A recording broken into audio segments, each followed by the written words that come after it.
It's Friday Night Lights on Red Rock 92 and StreamUtah.live.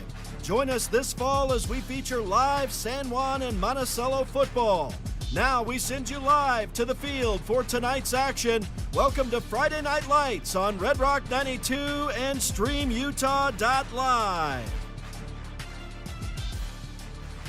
All right, we welcome you live to SUU, Southern Utah University in Cedar City, where we're getting ready for our doubleheader of 8-player semifinal football. 4 teams made the semifinals, 2 of them hailing from the Red Rock country in San Juan County. First one up, the Whitehorse Raiders taking on the #1 Rich Rebels in this playoffs. David Boyle and Bill Boyle excited to bring you this call this afternoon. Yeah, beautiful day in Cedar City at Southern Utah University. A nice campus here on the university, and it's going to be a fun day of football. Yeah, looking forward to it again. We're kicking off at 1 o'clock here between Whitehorse and Rich. Monticello taking on Milford at 7, and of course San Juan tomorrow in that 2A tournament. They're taking on Summit Academy at 10 a.m. Saturday morning. We've got the Raiders on the field getting warm, getting ready, as well as the Rebels, in what should be a great game between these 2 programs. And what's been a great season for the Whitehorse Raiders, Bill. Boy, they have. They've had just an absolute wonderful season. They've got these 6 seniors that have provided excellent leadership, but a nice supporting cast of underclassmen. Been some coaching that has brought them to a pretty high point. Head coach Andre Beard is not going to be here on the sideline today.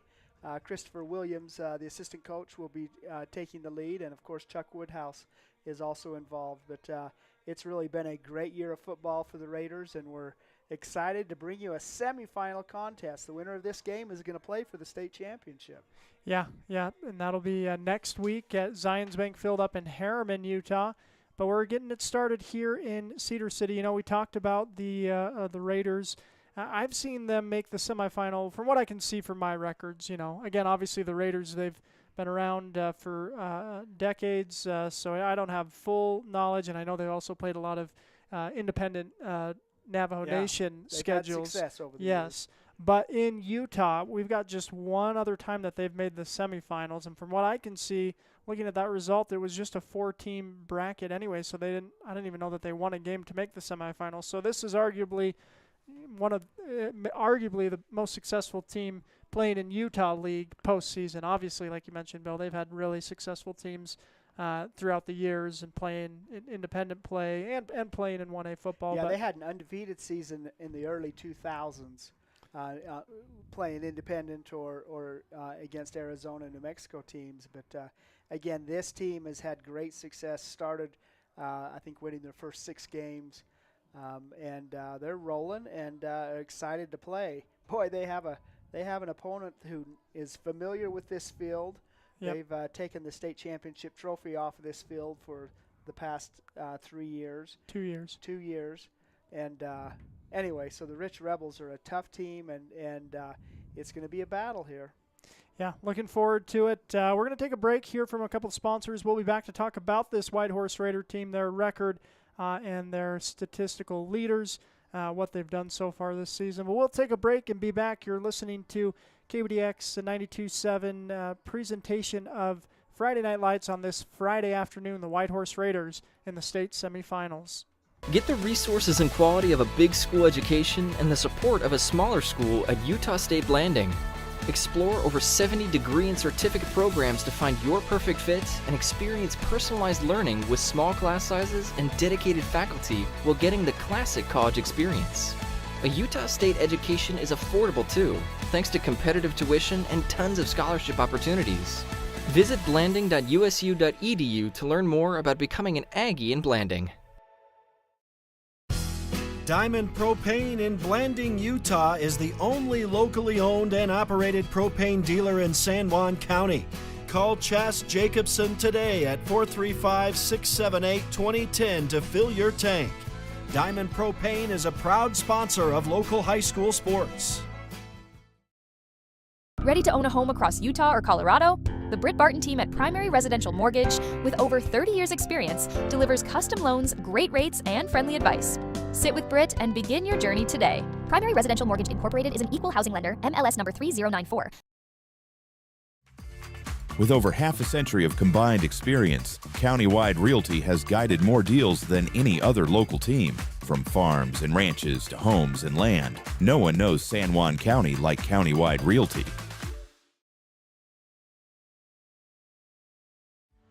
For over 75 years, San Juan Health has offered top medical care in Blanding, Monticello, and Spanish Valley.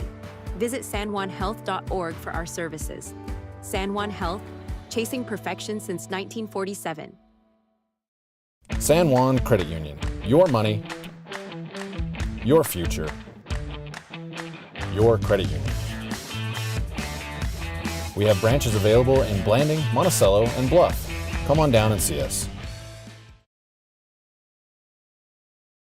All right, we welcome you back to Friday Night Lights this afternoon as we're just about 8 minutes away from the kickoff. Whitehorse Raiders set to take on the Rich Rebels. And as mentioned, it's been a great season for the Raiders. They come into this matchup with a record of 6 wins, 2 losses on the year. 2 losses include one to Monticello in Monticello, 77-42, and then a close loss to Altamont, 54-52. Otherwise, they've rolled through the rest of their schedule, beating Utah Military Academy at Camp Williams, 52-26, beat St. Joseph 30-18. UMA Hillfield 44-2, beat Water Canyon 52-14. Monument Valley in the Battle of the Drums 74-20, and then last week UMA Hillfield once again they beat them this time 38-20. So big win and a big season for the Raiders. Yeah, they come in as the 4th seed in this tournament, and they're going to face the 1st seed just as the brackets are drawn up in the semifinals.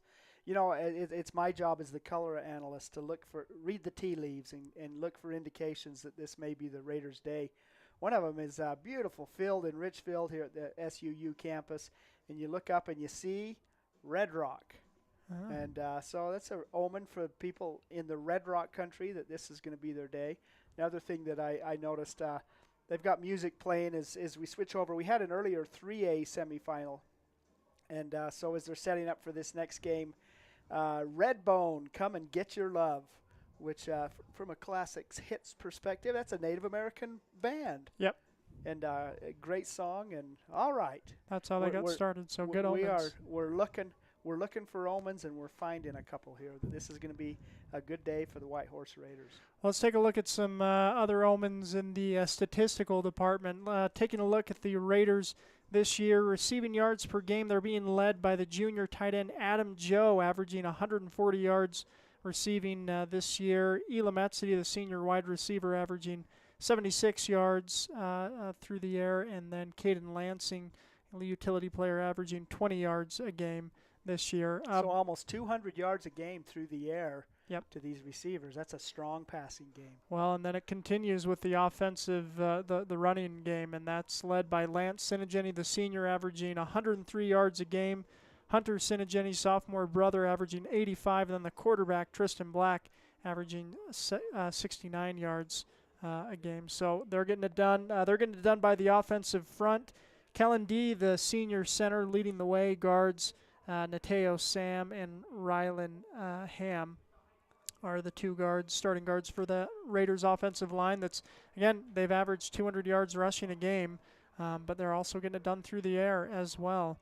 Yeah. Tristan Black, the quarterback, the senior, he's been the quarterback for several years, experienced, throws a good ball. He's completing an incredible 73% of his passes for the year, you know, and of course he's got Adam Joe as a reliable tight end that's right there, but they've really done it on the ground and through the air and have had a very, very successful offensive season. Yeah, and again, it's different passing levels too. I mean, again, Adam Joe's a big target, possession receiver. Elam Etzity's fast on the outside. He can take the top off, so they can take long shots, and then Tristan Black's got the arm and the accuracy for both. And then, of course, the factor that you got to keep track of too, he's quick. He runs well, and but taking a look, he's thrown 22 passing touchdowns this season, has Tristan Black. Lance Senegeni down for 9 rushing touchdowns to lead the Raiders. Taking a look defensively at the team, we've got Adam Joe leading the way at the defensive end position with 6 sacks a game. Aiden Ham also averaging 3 sacks at that other D-end position. Caden Lansing also providing pressure with a sack a game. Taking a look at tackles per game. Excuse me, that was season totals. I should correct myself. But tackles per game, Adam Joe averaging 9.1, Caden Lansing 8.7, Lance Senegeni 7.1. So again, it's kind of we're talking. It's 8-man football. We're talking about 8 or 9 names. The Whitehorse Raiders, really relying heavy on senior leadership, but it's gotten the job done for them thus far. Yeah, had some great success out on the field. They're flipping the coin. Of course, the Rich Rebels have been in this situation. I think they make it the semifinals. It's appointment game there. They know they're going to get this far, and as the top seed, they've earned that spot in the semifinal. Sure.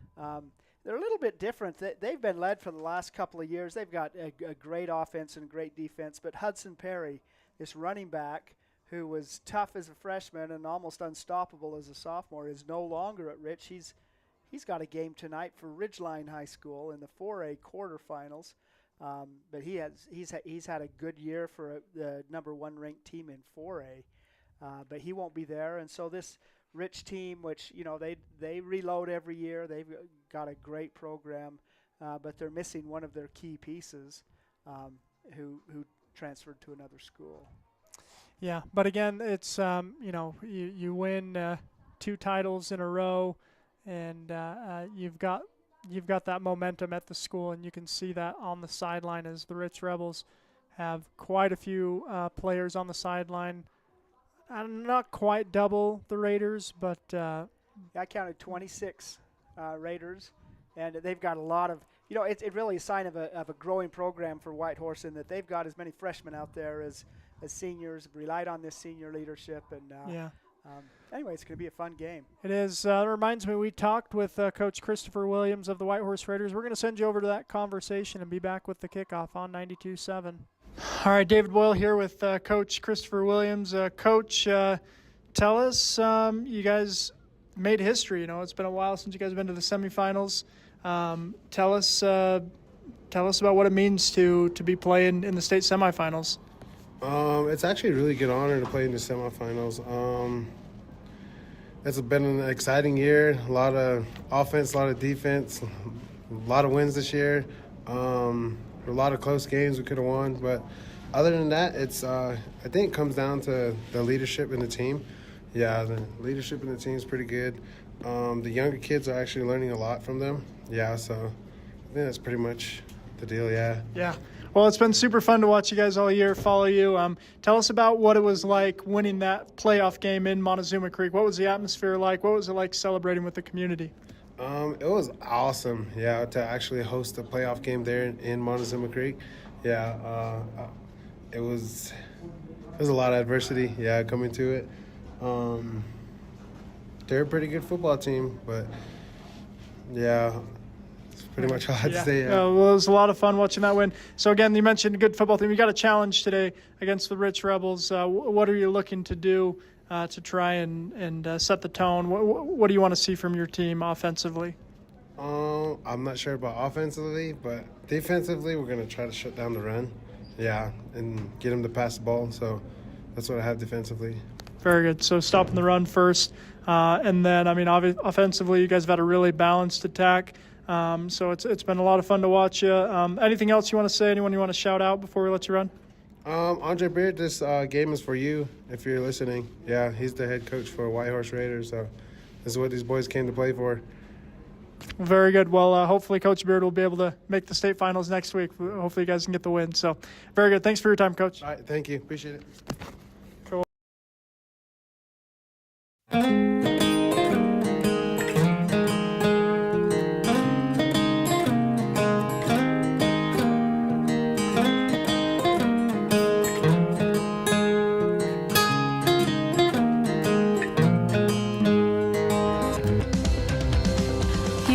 Neville Health System, our mission statement is we exist to improve your quality of life through comprehensive, self-empowered, culturally sensitive, and amazing customer service.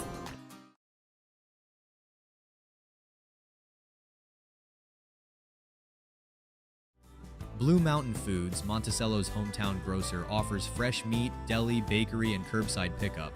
Check BlueMountainFoods.com for weekly specials. Open 7 a.m. to 9 p.m. at 64 West Center Street. Lee Collision Repair and Restoration in Blanding offers top-quality auto body and glass services. Visit us on North Grayson Parkway or call Jackson at 435-485-0069 today. All right, and we welcome you back. Our thanks to Coach Christopher Williams again for taking some time to chat with us. And Rich Rebels, Whitehorse Raiders taking the field.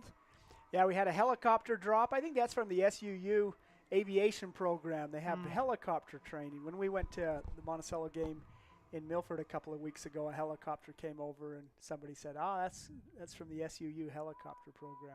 So they dropped the game ball from the helicopter. And now it's getting teed up. It's on the 40-yard line. Rich is going to kick off to the Rebels. It looks like Elametsidi and Tristan Black. Tristan Black deep for the Raiders on the 1-yard line. Except for that helicopter breeze that blew off quite a few hats out in the audience. It's a mostly calm day. It's a beautiful day in Cedar City. We're off. Here's the boot, and it's going to be picked up. Oh, it's over the head of Elametsidi at about the 10-yard line. He's got to track it down at the 4. Now up the middle, now to the side, and Elam pushed down at about the 18-yard line. Good return from Etsidi and close to being a really big return, but you'll take that when it goes over the head like that. When it bounces over your head. It was a squib kick, and it was on the second bounce. It took a big high bounce right over Elam's head, and he went back and got it. Got it within the 5 and returned it out to the 18. So, like you say, considering the circumstance, it's a good starting position for the Raiders. So Tristan Black is in the gun. He's got one back with him on his right hip. He's going to look to pass on first down, steps up, and now looking to run. And Black will gain 2 yards on first down.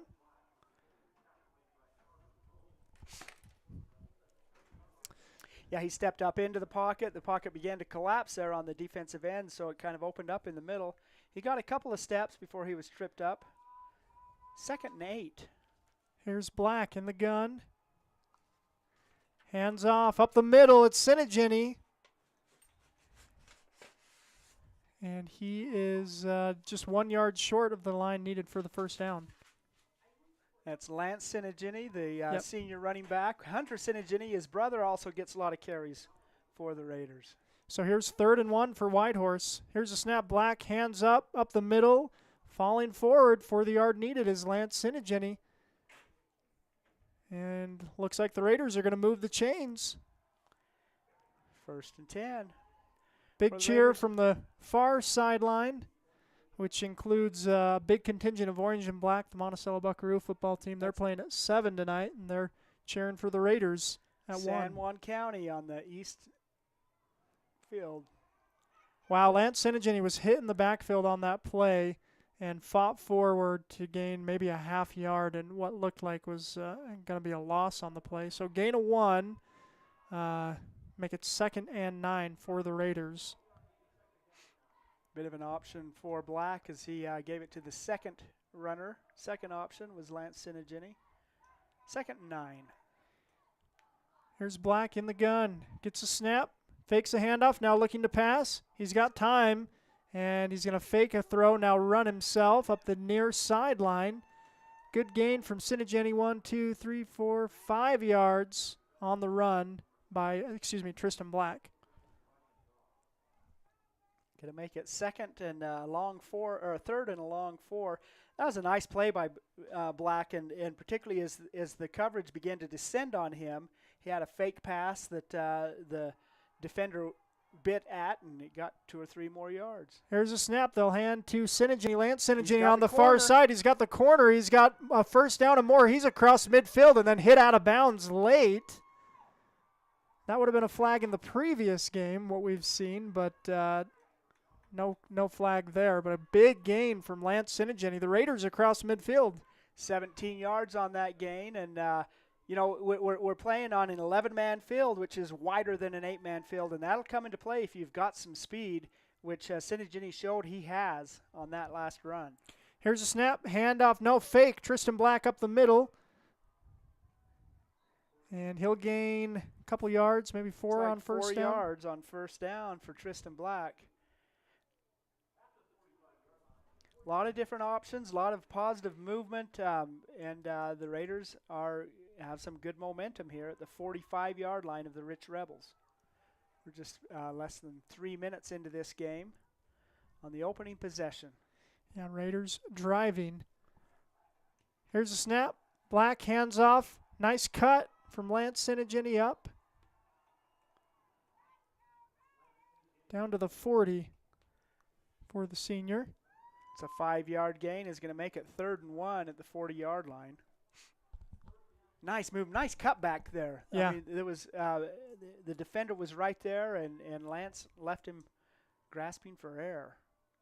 Here's Black, hands to Sinigini off the left side. This time, though, he's going to be hit in the backfield and dropped for a loss. Tackled high. Loss of 1, it looks like. Scotty Wakefield is, that's number 59? 59, I think. Easton Eborn, the senior there, and boy, that was a nice defensive play. Moved the ball back a couple of yards. Yeah, about 8 minutes left in this first quarter. Whitehorse still on their opening drive. They're facing a 4th and short, and they'll be going for it here. They need to get to the 39, and they're at the 42. Yeah. Here's a snap. Oh, the snap's fumbled. The Black does get it down, and he's going to be dropped at the 50-yard line. Snap was high, and Black had to bat it in the air and catch it. By the time he caught it, there was a defender in his face. I think if he catches that clean, he might be able to shake him. But it's going to be a turnover on downs. Ball to the Rich Rebels at midfield. Carter Grohl, the outside linebacker, just a bit of a delayed blitz, but he came right through and pulled Tristan down. And 6-yard loss. Turn the ball over to the Rebels. So Rich takes over at the 48-yard line, 52 yards in front of him. Send a man in motion. They'll pitch it to him, coming to this near side. That's Wilkes Weston. And a good tackle by Adam Joe in the open field, but it was a big gain regardless, about 7 yards. 7-yard gain there by Weston. Makes it 2nd and 3, right at the 45-yard line of the Rebels. 2nd and 3 coming for Rich at the 45-yard line. Here's a snap. Looking to pass are the Rebels. Time now thrown and dropped across the middle.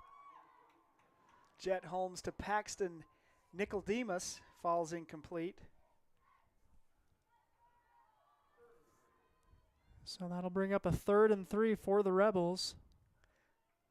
Again, they're at the 45, trying to get to the 42. This is the first time we've seen the Rebels this year. They've had a quarterback who graduated last year who was a quarterback for the past 3 years. And so quarterback out there now. I formation, they'll hand up in the I formation and hit in the backfield. Not quite finished off, but Adam Joe stood him up, and then the Raiders finished him off. And no one else but the sophomore, Hunter Sinigini, finishing off that double leg takedown. So no gain. It's going to be 4th and 2 coming up, maybe 4th and 3. 4th and 2. Raiders defense ready as the Rebels are set to go for it. Adam Joe checks in. There's a flag. We've got a penalty. Maybe a false start. I don't know if that or a substitution. No, it's a false start. That's 5-yard penalty against the Rebels. Push him back. So now a 4th and 7 for Rich. Yeah, the far line judge threw that flag just as Whitehorse was making a substitution. Yeah. Didn't know whether it was a substitution problem, but it was a 5-yard penalty against the Raiders. 4th and against the 7 Rebels. yard against the Rebels. Couple of R's mixing us up this morning. Here's a snap, looking to pass. The throw is incomplete. Turnover on downs, and the Raiders return the favor. They're back on offense at midfield. 6:20 remaining in the first quarter, and Whitehorse outgaining the Rebels thus far. Yeah, the Raiders were able to get 2 first downs on their prior possession, and Now they're taking the ball over right at their own 49-yard line, so right close to midfield. I'll take a look at their wristbands as they get the play in from the sideline. Kellen D, the big center for the Raiders. Sends Sinigini in motion, looking to pass. Black's got pressure coming, and he's going to be hit for a loss. And they didn't blow it dead. No, they are now blowing it dead. He fumbled the ball as he hit the ground. Bailey Weston brought him down from behind. A big sack. That's going to be a loss of 5. Boy, really nice pursuit, nice speed on these defensive linemen to track down Black as he was rolling out to the left. Yeah. 2nd and 15, the 44-yard line of the Raiders. Here's Tristan Black, sends Lance Sinigini in motion, looking to pass. Black throws, delivers, caught by Adam Joe. He's across midfield to the 45-yard line. It's going to be an 11-yard gain there on the first pass of the game for the Raiders. A nice completion to their leading receiver, Adam Joe. Make it 3rd and 4 coming up for Whitehorse.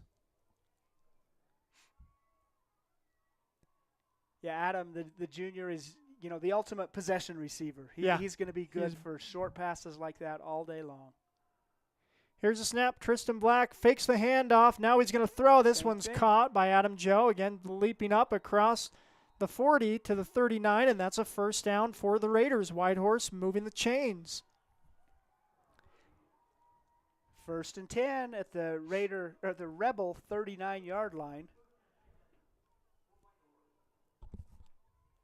Boy, the Raiders really have a lot of weapons, a lot of tools, and they've got a balanced use of them, and it's showing up. Here's a snap. Black looking to pass. Got time. Now he's out of time. He steps up in the pocket, still being held on to by his foot. And, yeah, I think he had enough time. If he could have found a receiver, he could have thrown it away, but they did a good job holding on to his leg. And it's going to be a short loss on the play, so 2nd and 12 coming for the Raiders. It wasn't as if the defense got through that protection quick, but eventually the pocket did collapse, and he was sandwiched between from both sides. Loss of 2 will make it 2nd and 12, the 41-yard line. And there's 10 on the play clock. The Raiders just now getting to the line. We'll see if they get this one off. Black in the gun. He will. Here's a snap. Hands to Sinigini. Lance Sinigini up the middle. Bounces it to the right. And a good gain on that play, about 7 yards. Nice quick hit the hole. Yep. That prior play that resulted in the sack, slow developing. This one was, boy, he hit that hole hard, very quick. 3rd and 5 for the Raiders. Here's a snap. Black, hands off. This time it's Hunter Sinigini, and he's going off the far sideline, and no gain on the play. So 4th and 5 coming up for the Raiders. Again, ball at the 39-yard line. Oh, excuse me, 34-yard line. They were here once before. Going for it on 4th down. Yep. Look to the sideline to get the play. We're on the near hash mark, so there's a wider field to the left side. Black in the gun. He's got 2 backs with him, tight end and a receiver on the far side. They'll fake the handoff. Black will then follow the blocks, but he is 35. Lost. Dropped for a loss. Dylan Fonsbeck, the senior, pulled him down. That's going to be a loss of back to the 37-yard line, where they'll turn the ball back over to the Rich Rebels. Wow, what an exciting game. We have 2:51 remaining in the first quarter. No score yet. Couple of 2 possessions for the Raiders, 1 for the Rebels. Rebels have had 16 plays from scrimmage, and the Raiders 16 plays from scrimmage. The Rebels just 4. Here's a snap, run up the middle from the quarterback. Good following of his blocks, and he's got a huge lane up the middle. Elametsidi, can he track him down at the 20? He will tackle him inside the 10. Again, just good job following blocks as they develop. And 53-yard run there, yeah. Boy. And good patience, great patience, following his blockers and picking his way through. and breaking into the open field and going all the way inside the 10. It's 1st and goal for the Rich Rebels. Yeah, at the 9-yard line. Need Whitehorse's defense to stiffen up here. Shotgun look for the Rebels. 2 receivers on the near side. The quarterback will just take the direct snap, go up the middle. Again, good dancing around, and he is in for the touchdown. Rich Rebels strike first. Jet Holmes, a 9-yard touchdown run there, and as he did the play before, followed his blockers very well. Yep. Moved well laterally, saw the hole, and zipped through it all the way into the end zone. Touchdown for the Rich Rebels. So Rich on the board, 6-0. Here comes the point after try for Rich. Looks like Dylan Fonsbeck is going to kick the extra point. And Holmes is the holder. Snap, hold, and the kick is low and wide. No good. So, 2:17 left in the first quarter. It's a 6-0 lead for Rich over Whitehorse. We'll take a quick break and be back here on StreamUtah.live and Red Rock 92's presentation of semifinal football. San Juan County Adult Education empowers students to gain the technical, business, or college skills necessary to enter the workforce. At San Juan County Adult Education, adult learners are given the opportunity to reach their personal, educational, and career goals. Students can earn a high school diploma, obtain a GED, increase their wage earning potential, and decrease barriers to self-reliance. To learn more, visit any USU Learning Center in San Juan County or email Gina Grover at jgrover@sjsd.org. All right, we welcome you back to Friday Night Lights on Red Rock 92.7. Whitehorse trailing Rich 6-0 with 2:17 left in the first quarter. Rich to kick this ball away.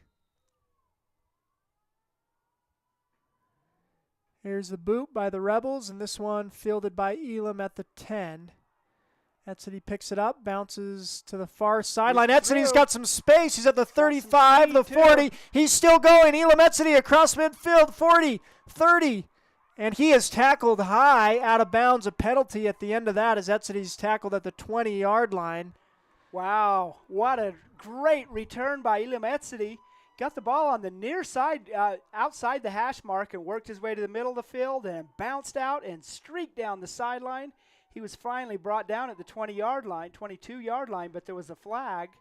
And I think we're going to have 1st and 10 from inside the 15-yard line. Yeah, so the Raiders, again, Rich with a big play, Whitehorse responding, and in the red zone. Right at the 21, and they're going to mark that off halfway, half the distance to the goal. So at the 11-yard line, 10.5. Wow, 80 yards. 70-yard kickoff return by Elam Etzedy, and then a 10-yard penalty against the Rebels is going to give Whitehorse great field position for their 3rd possession of the game. Yeah. So here's 1st and 10 at about the 11-yard line. Black in the gun, gets a snap.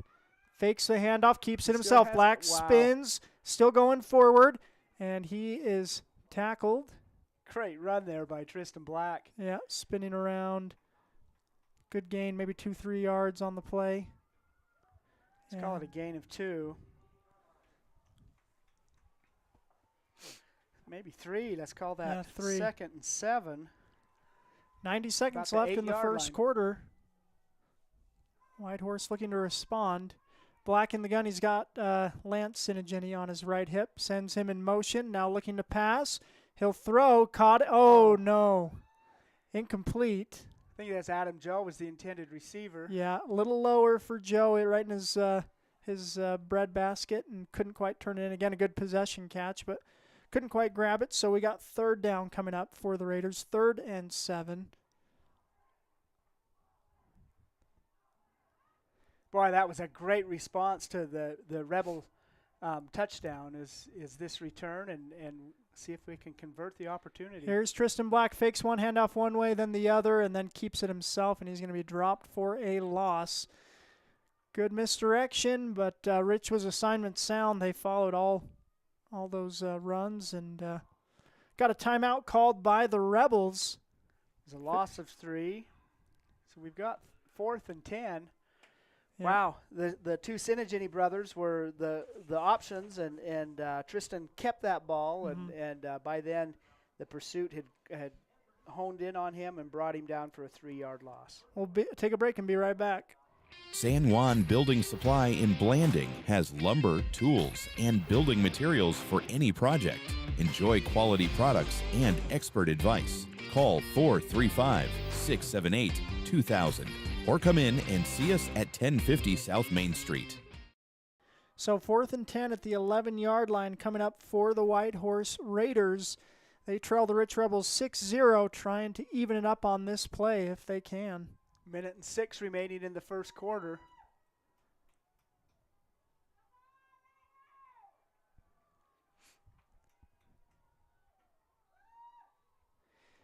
Black in the gun. He's got Lance Sinigini on his right hip.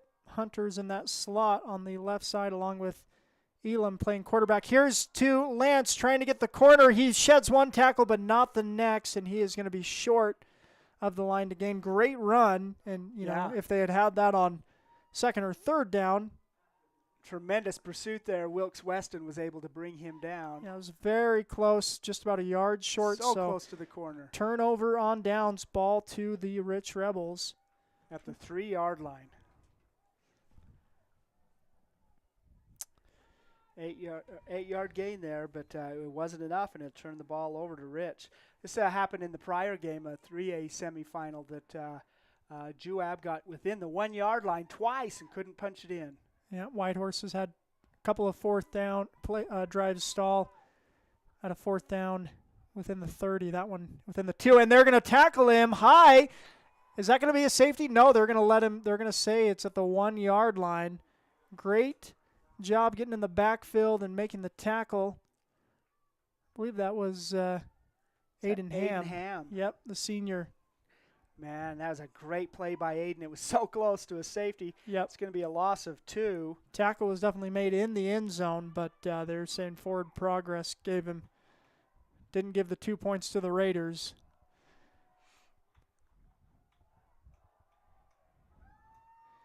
So here we go. 2nd and 12 for Whitehorse. They'll run up the middle and get some breathing room. That's Jet Holmes again on the carry. For Rich. Take it out to about the 7-yard line, it looks like. So it's going to be 3rd and 5. Yeah, so again, when you had them backed up, you're hoping to get the safety. And that's going to be the end of the quarter. Now you're hoping you can get a stop and then get the ball back at midfield. Well, we'll take a break. It's after 1 quarter, Rich leads Whitehorse. The score 6-0. Raiders right in this. We'll take a break and be right back on Friday Night Lights, Red Rock 92, StreamUtah.live. Empire Electric is excited to sponsor the student athletes of Monticello High School. We know sports help build athletes' character, and that carries over to the classroom. Empire Electric believes education opens opportunities, and we offer financial assistance to co-op members for higher education and vocational training. We also provide leadership growth opportunities for high school juniors through the Colorado Youth Tour and a leadership camp held in Steamboat Springs. Ask your counselor how to apply or check out eea.coop. Go Buckaroos! Welcome back. It's Friday Night Lights on Red Rock 92.7, StreamUtah.live. 3rd and 5 coming up for Rich. Ball is at the 8-yard line. Boy, Rich has just had 2 plays from scrimmage that had much positive yards whatsoever. Yep. And the Raiders, if they can get a stop here, this is a critical 3rd down early in the game. I guess the first play of the second quarter, but big play here. So here we go. Here's a snap. It's in the end zone. He's picking it up. He's looking to throw. He throws it away, and it's going to fall incomplete. Was there a receiver in the area? I guess there was. Was right there. Yeah, he was. Went over his head. So you got to ask the question, though. Woo!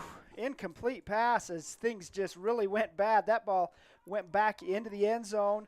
Nice scramble there by Holmes to pick it up and have enough presence to turn around and throw it in the rough direction of a receiver. Yeah. But this is going to put the punter in the end zone on 4th and 5.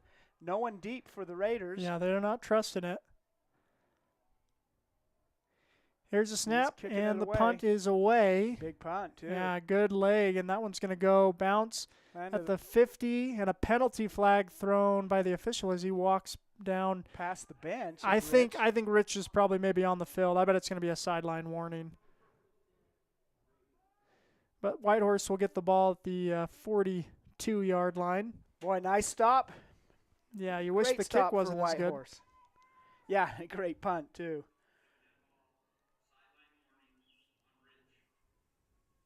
Yep, sideline warning. That was the call against Rich. Raiders are going to take over 1st and 10 at their own 42-yard line. Take a look at, except for the one run, the 53-yard run by Jet Holmes. This has been a Raider methodical offense. They've fallen short, though, going for it 3 times on 4th down. Here's Tristan Black in the gun, looking to pass. He's got some time, now running out of time, and he's going to be thrown, and the ball hits the ground. Whitehorse appears to have recovered it. I think that was Kellen D., the center. Man, that was some quick movement there by Kellen, who's the center, and a huge presence out there. He was moving very fast. That's going to be a 10-yard, 9-yard loss, it looks like. But fortunate that D was there to get the fumble recovery. Make it 2nd and 19.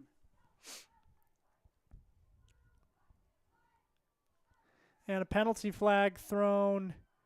Is that a illegal substitution against Whitehorse? Rylan Ham was getting off the sideline as fast as he could, but they caught him. That's going to be a 5-yard penalty against the Raiders.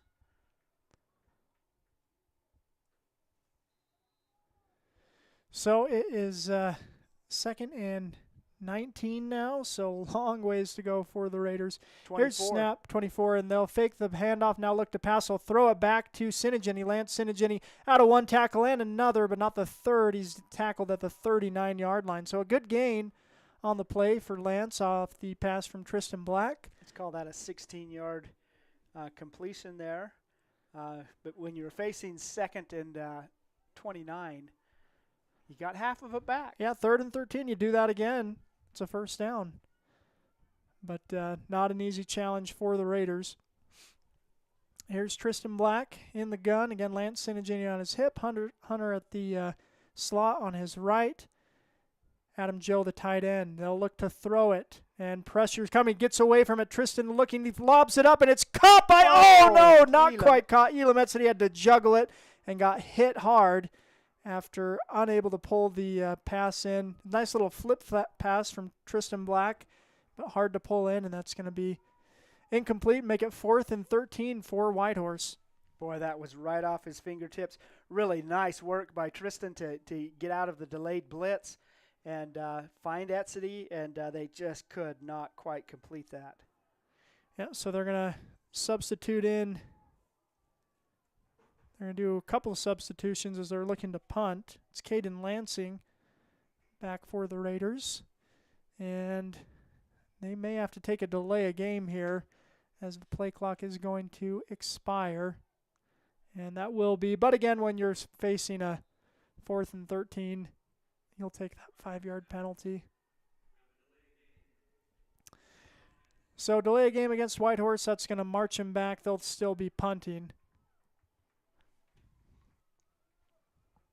2 5-yard penalties against the Raiders really moved them back, and now it's 4th and 18. Yeah, Caden Lansing gets a snap. He'll boot that one away. Lansing's ball is going to drop at the 40 and roll, and keep rolling past the 30 and stop there. Ball's at the 26-yard line. So on the first 3 possessions, the Raiders went for it on 4th down. They punted away this time and were able to flip the field, too. It's all the way down to the 26. That's where Rich will take over again. 6-0 is our score with 10 minutes left in the first quarter. Rich leads over Whitehorse.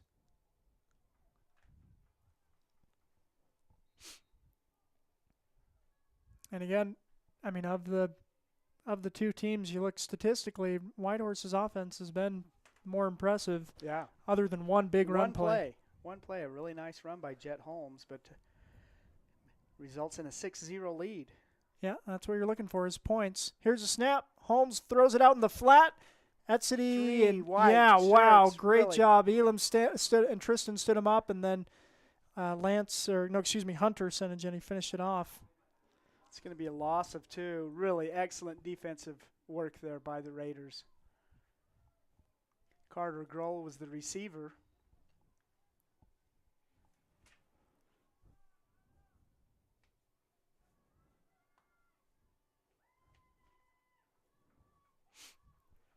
So here's 2nd and 12 for Rich. 9:30 left in the first half. 3 receivers split out, and there's 2 defenders against them. They'll run up the middle and find a crease on the far sideline, and he's going to be gone. Jet Holmes, that's going to be an 76-yard touchdown run by Holmes. Wow, what a run. And again, just as in that prior possession, Jet Holmes, the quarterback. Yep, he's well named. Big play. They knew what they named him when they called him Jet, because he showed some jets right there. 76 yards for a touchdown. They had 3 receivers split on the far side and only 2 defenders, so I thought I was distracted by that. And but Jet knew what he was doing and went down the seam in the middle and then kicked out and down the sideline all the way to the end zone. 76-yard touchdown run. Got a timeout, the extra point. Rich has got a swing gate formation, and Whitehorse called a timeout on the play to know how they want to address it. Again, you take away those 2 big runs by Jet Holmes, it's a different game. But I mean, you can't do it. Yeah, he's wow. quick, and that's 12 points on the board from Rich, coming from running from their quarterback. They tried to kick the extra point on the first touchdown, and it was low. Looks like they're going to go for 2 here. And that swing gate, which can just be so confusing, I think Whitehorse coaches did a smart thing by calling timeout. Okay, this is what we need to do.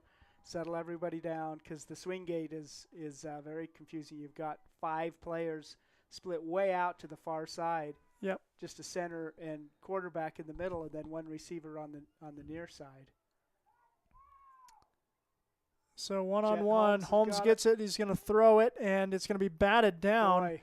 Nice work, Adam Joe, getting through the line and smacking that ball down. He was being blocked as he batted that pass out into the flat. No denying Adam Joe on that defensive play. As the quarterback got it and threw it immediately, because he was being converged on by 2 Raiders right there at the behind the center.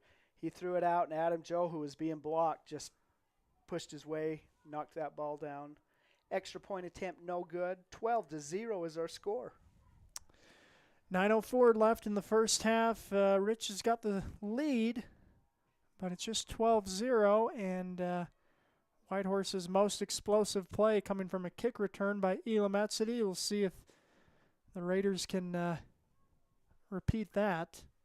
We've seen that this year, Etzity with kick returns for touchdowns and the game against Monticello. And so, of course, the Raiders would love to use special teams here to help get them back in. Elam's been an important member of the cross-country team for the Raiders for 4 years in high school, and we know he's got long-distance speed, but we've seen him return kicks. He's got some quickness, too. Yep. Yeah, and wouldn't you know, those are skills that also translate to the gymnasium floor. Yeah. Deep kick is going to go into the end zone.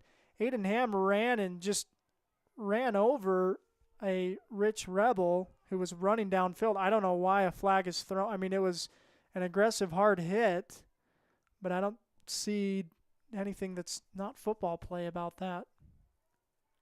Riker Kirk, the senior for Rich, jumps up, and there's 2 flags on the field. And there's one on this near sideline as well.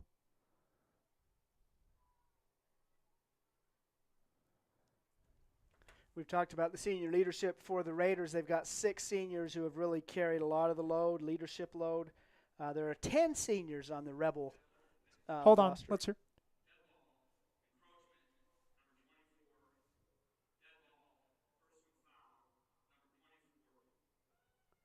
So they're going to call both encroachment and a dead ball foul against Aiden Ham. I guess, I mean, the encroachment makes sense, and I guess that's maybe where the dead ball comes into. I mean, maybe they whistled the play dead because Aiden Ham, attacked. He got downfield right after the whistle, right after the kick happened. But again, I mean, the hit itself, it was a really hard hit, but I think you're allowed to hit each other. Yeah, between the whistles on a football field. That's what football's all about. Yeah, so I don't know. But anyway, so Rich will now be they kicked it into the end zone before, and now they're kicking from the short 40. Yeah, so we'll see what the Rebels do here if they just boot this one into the end zone too.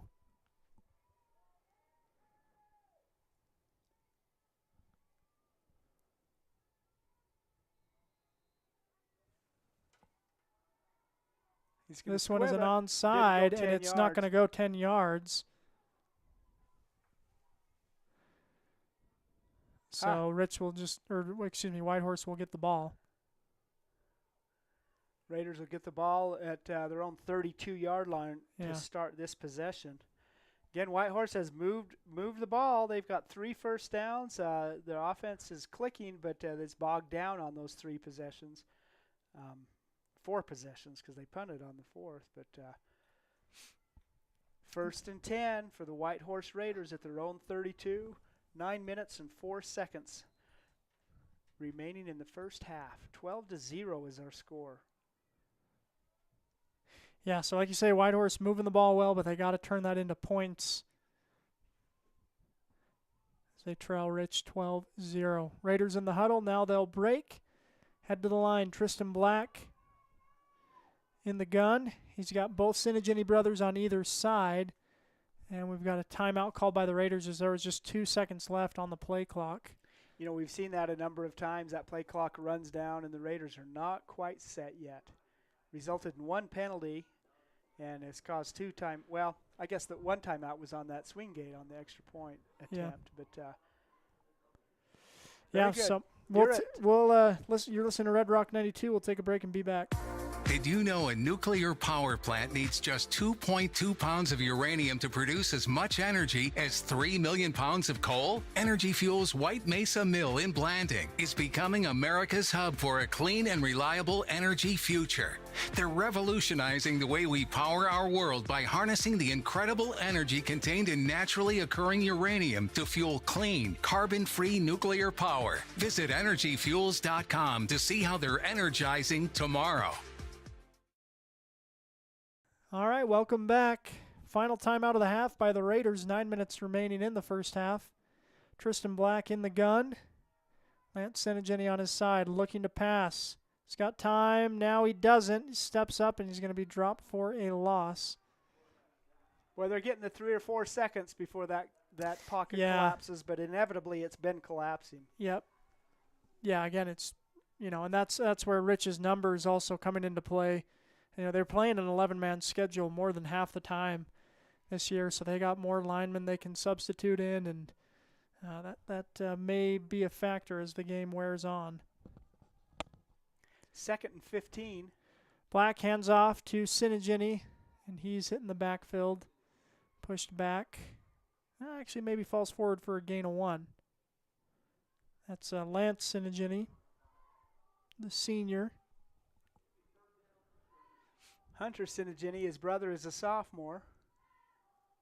They're a pretty formidable running back team. Yeah, good duo. They run well. Here's Black alone in the shotgun now. 3rd and long. He'll hand the end around to Hunter Sinigini. He'll cut it up and gain about 4 yards on the play. So that's going to make it 4th and 9 coming up for the Raiders. Obvious punting situation, and they'll bring in the punter, Caden Lansing. Caden had a pretty good punt on the prior possession. Yeah. But it's also not a stat you like. Yeah. You don't want too many of them. But Lansing does do a good job. As he gets the snap, here's a penalty flag.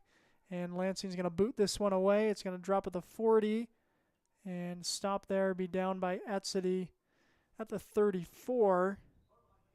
But there is a penalty on this near sideline. I think that they didn't stop the play. Makes me think it was against Rich. Maybe Rich jumped off sides.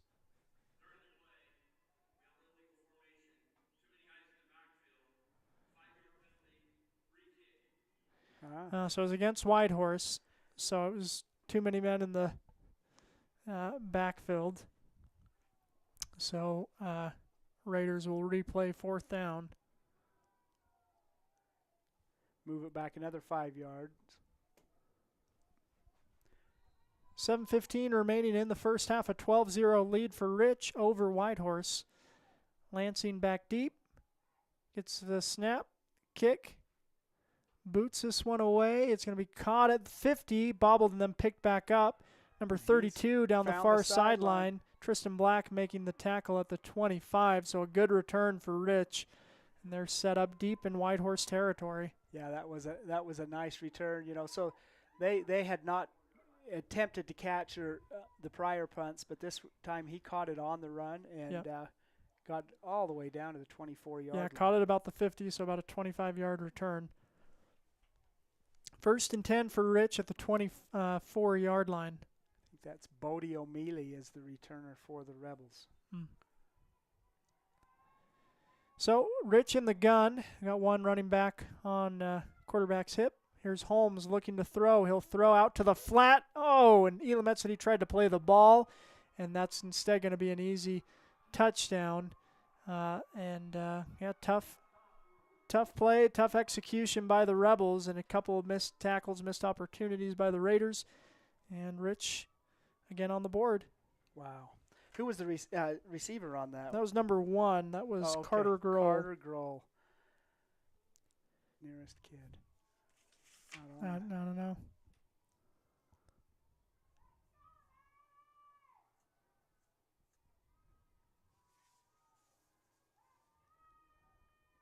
Okay.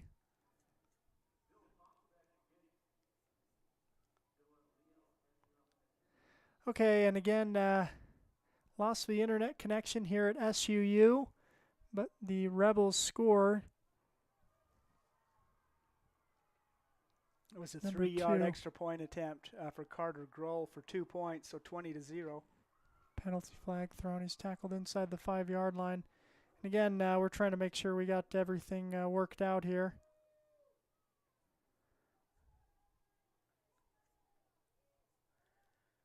So the Rebels kick to the Raiders. Okay, we are back on. Thank you, Mr. Rhett Sifford on the road. All right, we're back on. And Rebels kicking. Yeah, go ahead, Bill. So the kickoff was fielded deep by the Raiders and is tackled inside the 5-yard line, but there was a penalty.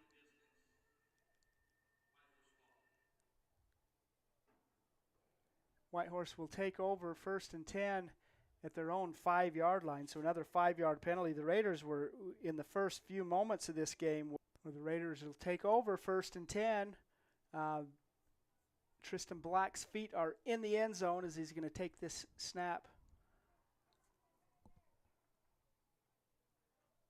Boy, he hands it to Sinagini, and he's stopped and dropped. It looks like it may be in the end zone. That could be a 2-point save. Yeah, and they're signaling a safety. Safety there against the Raiders will be another 2 points. It's going to be 22-0.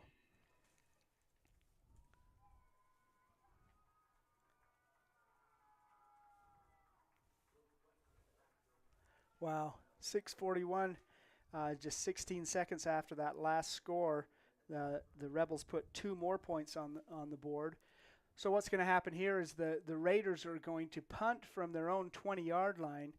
Quite often a safety, it's just 2 points. It's not a make or break thing, but a safety quite often can really do some damage to the confidence of the team. Right. And you're punting it deep in your own territory. It's not a kickoff, it's a punt. And we'll see how the Raiders are able to react to this adversity here. Yeah, and again, a couple just bad plays in a row. Again, giving up the touchdown and then the 2-point conversion and then another 2 points on top of that. It's just been three of the past 4 plays have been scorers for Rich. So again, like you say, confidence, it's an issue, but and the play that wasn't a score was a penalty against the Raiders. Yeah, so. on a return that didn't go very well. So 6:40 left in the first half, a 22-0 lead for Rich over Whitehorse. Punts the ball away. It's a good punt. Big punt, going to be dropped at about the 36-yard line. Now down the far sideline, Tristan O'Mealy. Black He's got the corner. He's heading down the sideline. Lansing will hit him out of bounds inside the 20. Wow. That was another nice return by O'Mealy, who really put them in good position on their prior possession.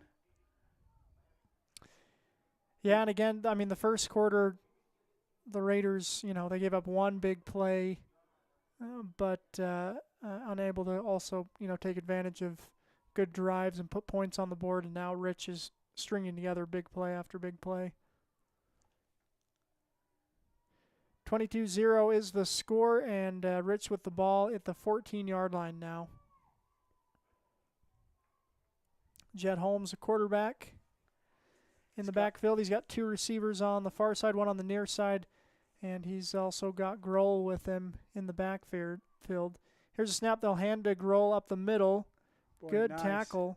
Nice defensive play there by Sinigini. That's Lance Sinigini. Lance Sinigini tackles Grohl after a gain of 1.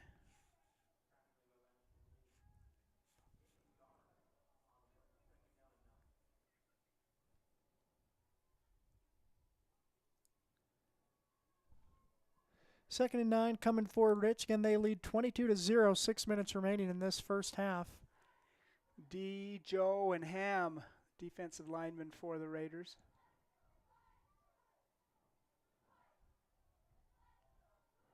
Holmes gets a snap, turns around, throws, passes high, and incomplete. That was intended for Dylan Fonsbeck, but it was over his head, so incomplete pass there by Holmes. It's going to make it 3rd and 9.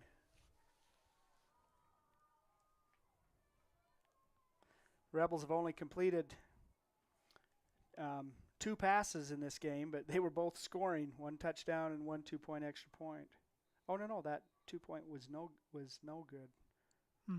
They completed 2 passes. So there's some sort of conversation happening over the ball with the officials.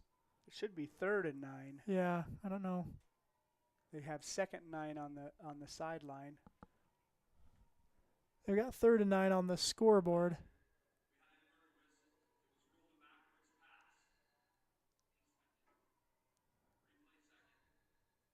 So if it's a backwards pass, it's a fumble. It's a play. Yeah.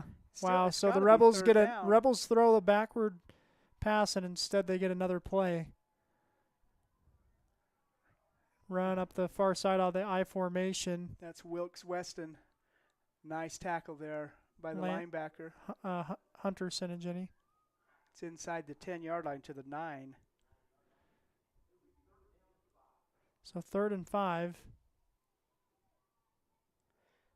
That makes no sense to me whatsoever that you have a backwards pass so you get to replay 2nd down. Yeah.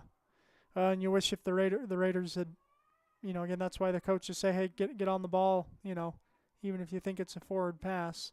It was bouncing around. No one really picked it up. They blew it dead. Here's a pass and throw, and that is, caught. Very Tristan nice. Black was right there, almost swiped the ball, couldn't quite get it.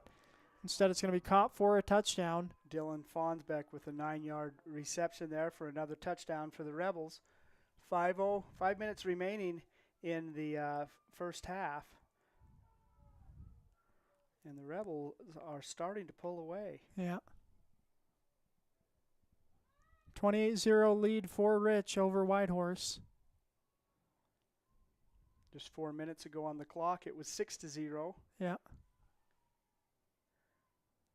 Here's a snap, hold, kick is up and through. Makes the score 29-0. Rich leads over Whitehorse. We'll take a break and be back here on Red Rock 92 presentation of Friday Night Lights. Compared to the vocational schools of the past, today's career and technical education courses span nearly every industry, including health science, business, digital arts, and computer science. CTE students learn valuable, real-world technical skills with a solid academic foundation while exploring career options or pursuing their passions. Did you know San Juan School District offers 19 CTE pathways for secondary students? To learn more, talk to a school counselor or CTE teacher today.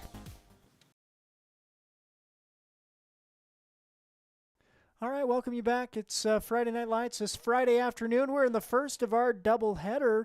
Whitehorse Raiders taking on the Rich Rebels. Monticello Buckaroos taking on the Milford Tigers tonight at 7. Then, of course, tomorrow at 10 a.m. we'll have San Juan taking on Summit Academy. Here's the kick. It's going to go into the end zone. Good boot from the Rebels, and Whitehorse will take over 1st and 10 at the 20. See if they can get that offensive flow they had going in the first quarter back. Rich's defense has been able to tighten up, and on the other side, they've also been able to get some big plays as well, as Rich enjoys the 29-0 lead over Whitehorse. Kellen D. In at the center position again, guards Rylan Ham and Nateo Sam on either side. Adam Joe, the tight end on this near side. Lance Senegini in the backfield with Tristan Black. Here's a snap. They'll fake the handoff, and then given to Black, unable to get anything done as Grohl got him in the backfield, pushed him back. So they blow the whistle. Blow the play dead. Lack of forward momentum. So it's going to be a loss of 2, make it 2nd and 12. On that play with the backwards pass that they played second down again, David heard them say it was an inadvertent whistle. So it's just a dead ball, and you replay the down. Yeah. So here's 2nd and 12 for Whitehorse. Send a man in motion, looking to pass. Black's going to throw across the middle. It's caught by Elam Etsedy.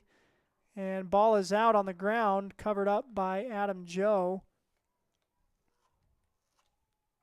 Etsedy's slow to get up. And I think they are going to...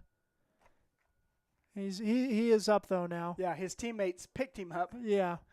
That's going to be a gain of about 8 yards. Yeah. Yeah, good gain. Nice play there. Nice run after the catch. 3rd and long 3 at the Raider 26-yard line, 27-yard line.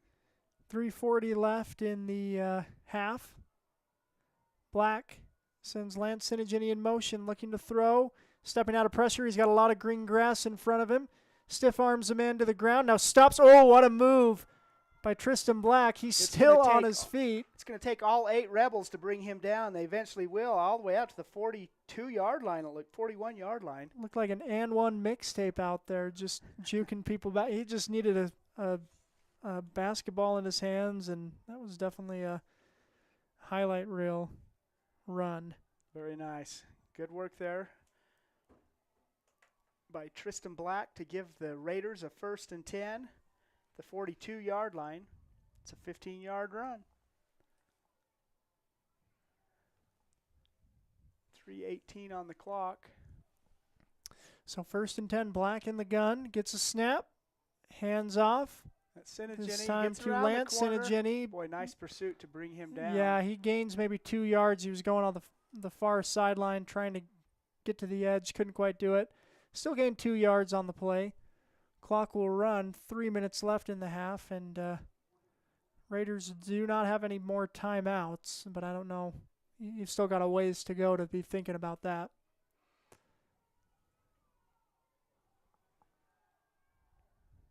A little bit of delay. Yeah, they're missing a player. Man. Yeah, so Ham runs onto the field. Here's a snap, and they'll hand off. And loss in the backfield, hitting the backfield immediately. Carter Grohl blew that play up. He was being blocked there, but still was able to to bring down the runner. It's going to be a loss of 3. So 3rd and 12 coming Loss for of 5, Whitehorse. not a loss of 3. Ball at the 40-yard line, trying to get across midfield for a first down. Here's a snap. Looking to pass. Black's got time. He's going to throw it back to Sinigini, a little bit behind him. Couldn't pull it in. And that will bring up 4th down. 1:56 left in the half. I mean, the way this game's going, I wouldn't mind going for it. And it looks like that's what the Rebels are planning to do. The Raiders. Yes, excuse me. Sorry, we're getting our R's mixed up. The Raiders. Tristan Black in the gun. Raiders and Here's the Rebels snap. Oh, and he makes one-man miss. Now he's dancing, looking to throw. He throws across his body. It's going to be caught by Lansing, and he's going to have the first down. Caden Lansing on the pass. Boy, that was Tristan Black was running for his life and found Lansing. Gets it away. Nice catch by Lansing. It looks like Tristan hurt on the play. Official timeout. Nice reception there by Caden Lansing with 4th and 15. It finally brought down at the Rebel 42-yard line. So another 1st and 10 for the Raiders. Second 1st and 10 on this drive. Yeah. Minute 44 on the clock. It's one of those, it's a pass you don't want him to throw, across your body, across the field, except for in a situation like that. It's 4th down, you're down big, you need a big play. And he found Lansing. Lansing did a good job pulling that in. And we're back 1st and 10. Clock is a-ticking. We're going to have a false start. On the line, that's going to be another 5-yard penalty against the Raiders. So they're going to have 1st and 15 at their 47-yard line. Whitehorse would love to put some points on the board here in the last minute and a half of the first half, trailing 29-0 in our state semifinal game against the Rich Rebels. So here's 1st and 15 again, about 90 seconds left in the half. Here's a snap. Handoff ball is on the ground. It's going to be recovered by Rich. And that's just on that handoff, just not so smooth. And we've got some backups in there as well as part of that as well. That was the younger Tyrell Black running the offensive show there. Fumble recovery by the Rebels gives them the ball at their own 47-yard line with 1:16 remaining in the first half. The Rebels lead 29-0.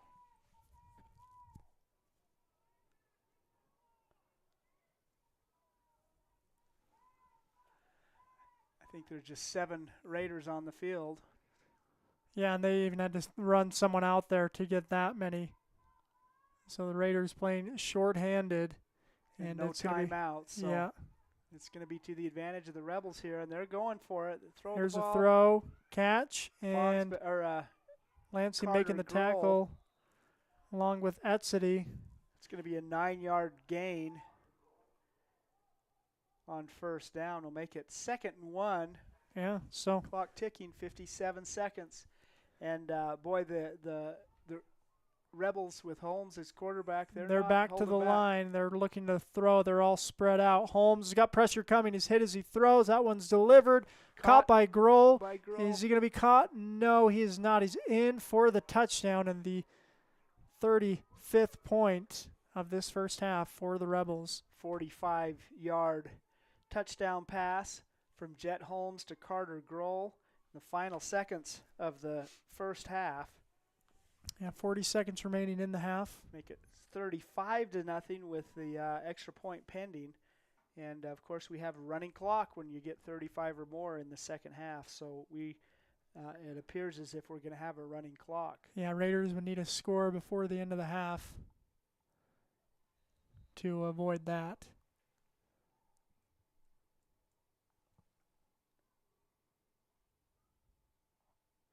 Here's an extra point. That kick is up and through. Makes the score 36-0. Rich leads over Whitehorse here in this state semifinal matchup. 40 seconds remaining in the half. And again, you love the first quarter. Second quarter, though, has been all Rich. So Rebels, again, outgaining the Raiders and Whitehorse also. Again, we talked about, the Rebels are able to substitute people in, and Whitehorse, they have about 8-9 possession. Yeah, they have about 8-9 players that they rely on, and you get an injury or two or a little winded, and that's to your disadvantage. But Rich to kick to Whitehorse. 40 seconds left in the half. Again, we'll get a couple more plays, and then we'll be off to halftime. We'll have halftime statistics for you here at SUU. As the Raiders, again, playing in the state semifinals after winning a quarterfinal matchup. First time in a long time that the Raiders have been to the state semifinals. Here's a deep boot. Etzidy's going to get it inside the 5 and look to return it. Cuts it out, then up, then back, and then tackled about the 19-yard line. 32 seconds left in the half. Brought down by Nash Perry, a sophomore. First and 10 at their own 18-yard line is where this final 32 seconds of the first half is going to play itself out. Tristan Black back on the field.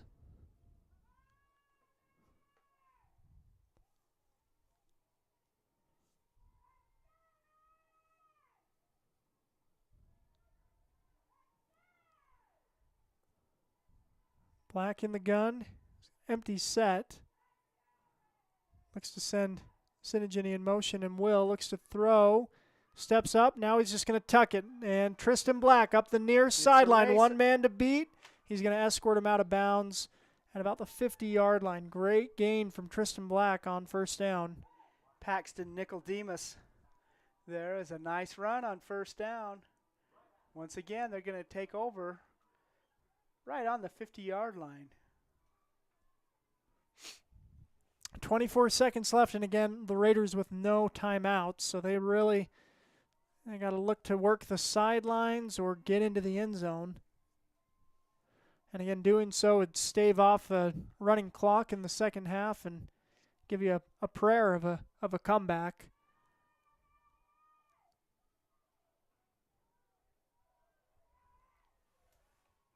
Here's a snap. Black will hand off up the middle. Good running from Lance Sinigini, about 6 yards.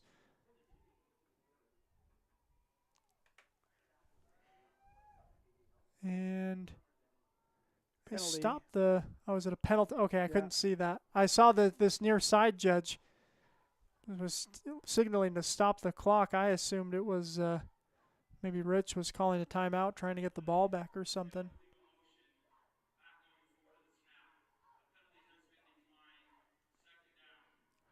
Okay, so penalty declined. It was illegal motion against the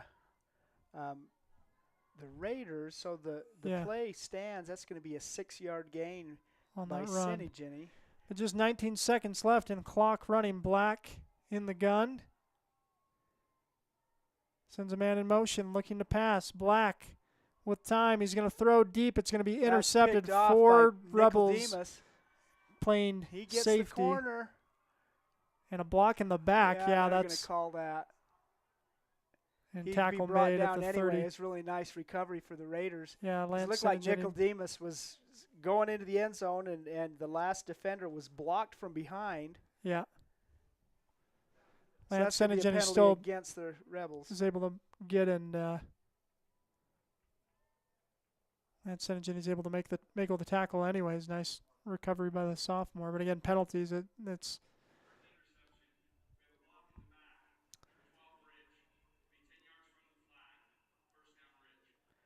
interception there, of course, so that'll turn the ball over to the Rebels. 1 second on the clock. Yeah. Rebels trying to decide what they're going to do. This ball will be placed at the 47-yard line of the Raiders after the penalty. Yeah, we'll see if Rich runs a play or takes a knee, takes it to the half.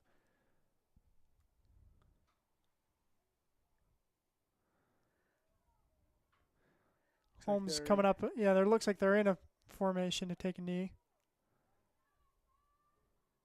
Here's a snap, and they will. That'll take us to halftime. Rich on their way to another state championship game. The Whitehorse Raiders trail 36-0, and the Raiders will have a running clock to overcome in the second half, and no indication that they're going to be able to slow down Rich's offense, which has been firing on all cylinders. Yeah, I mean, what a half of the Raiders. I think they've looked very good. Yeah. To be trailing 36-0, they're looking good. They've shown well.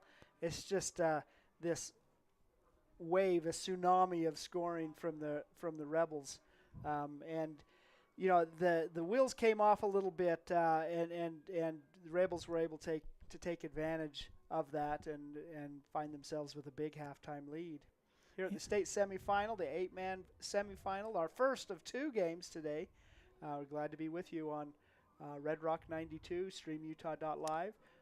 No video today. We don't have the video rights, but we do have broadcast rights, and so if you're listening in the Red Rock country, we're glad you're with us. Well, very good. We'll take some time to thank some sponsors and be back with halftime statistics here on Red Rock 92 and streamutah.live. Pain or injury sidelining you? Precision Rehab restores you and your loved ones back to peak performance with physical therapy in Monticello, Blanding, Montezuma Creek, and Monument Valley. Covered by most insurances. Call 435-678-3869 or visit precisionrehabutah.com. With a changing economy and advancing technology, it's time that marketing and selling of real estate in San Juan County catches up. Four Corners Homes and Property Management is changing the game. Every Four Corners Homes listing includes 3D mapping and virtual tours, professional photos, a digital and global 21st century footprint, and marketing exposure that makes it easy for buyers to find and identify what makes your listing unique. Marketing and exposure sells real estate, and if you want the best, you need Four Corners Homes on your team. Find us at fourcornershomes.net or call 801-404-0058. Compared to the vocational schools of the past, today's career and technical education courses span nearly every industry, including health science, business, digital arts, and computer science. CTE students learn valuable, real-world technical skills with a solid academic foundation while exploring career options or pursuing their passions. Did you know San Juan School District offers 19 CTE pathways for secondary students? To learn more, talk to a school counselor or CTE teacher today. Diamond Propane in Blanding, Utah is the only locally owned and operated propane dealer in San Juan County. Call Chas Jacobson today at 435-678-2010 to fill your tank. Diamond Propane is a proud sponsor of local high school sports. Desert Rivers Credit Union offers mortgages, low fees, and great rates for all credit scores. Enjoy local service and a nationwide ATM network. Desert Rivers Credit Union, for people, not profit. San Juan Public Health in Blanding offers vital records, immunizations, WIC, and health education. Protect your family's health with our services. Visit 735 South 200 West or call 43558733838.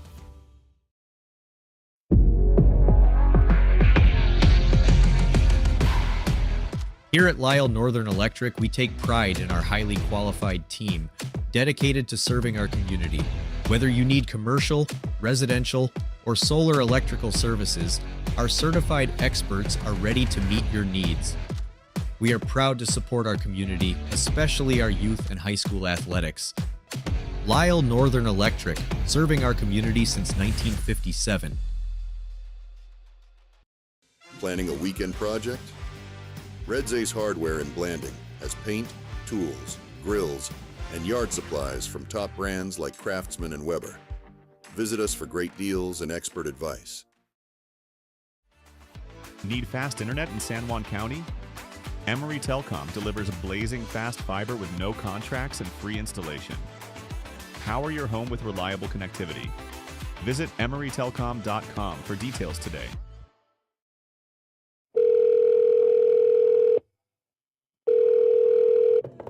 Hello, this is Dave's phone.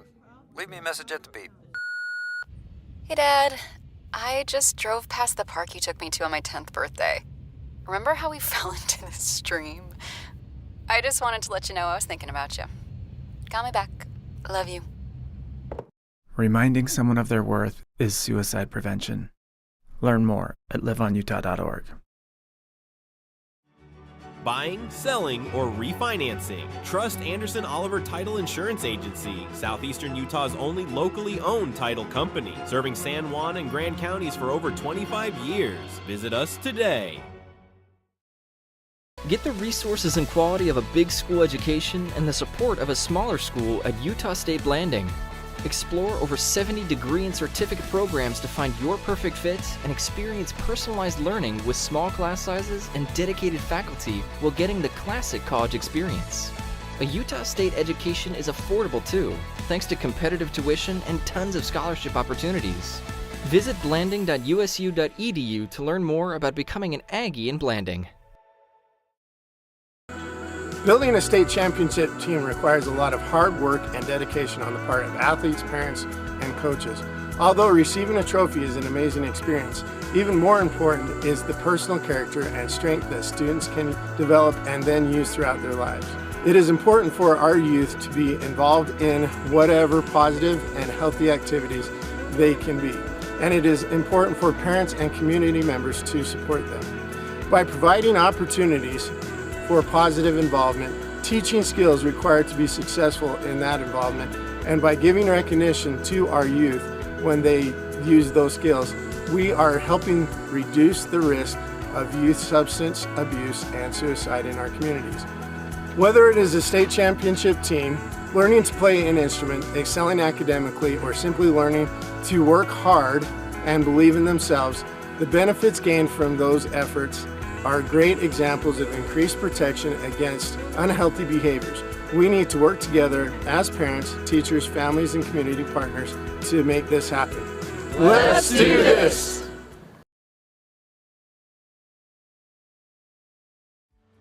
For over 75 years, San Juan Health has offered top medical care in Blanding, Monticello, and Spanish Valley. Visit sanjuanhealth.org for our services. San Juan Health, chasing perfection since 1947. With over half a century of combined experience, Countywide Realty has guided more deals than any other local team. From farms and ranches to homes and land, no one knows San Juan County like Countywide Realty. Ready to own a home across Utah or Colorado? The Britt Barton team at Primary Residential Mortgage, with over 30 years experience, delivers custom loans, great rates, and friendly advice. Sit with Britt and begin your journey today. Primary Residential Mortgage Incorporated is an equal housing lender, MLS number 3094. Lee Collision Repair and Restoration in Blanding offers top quality auto body and glass services.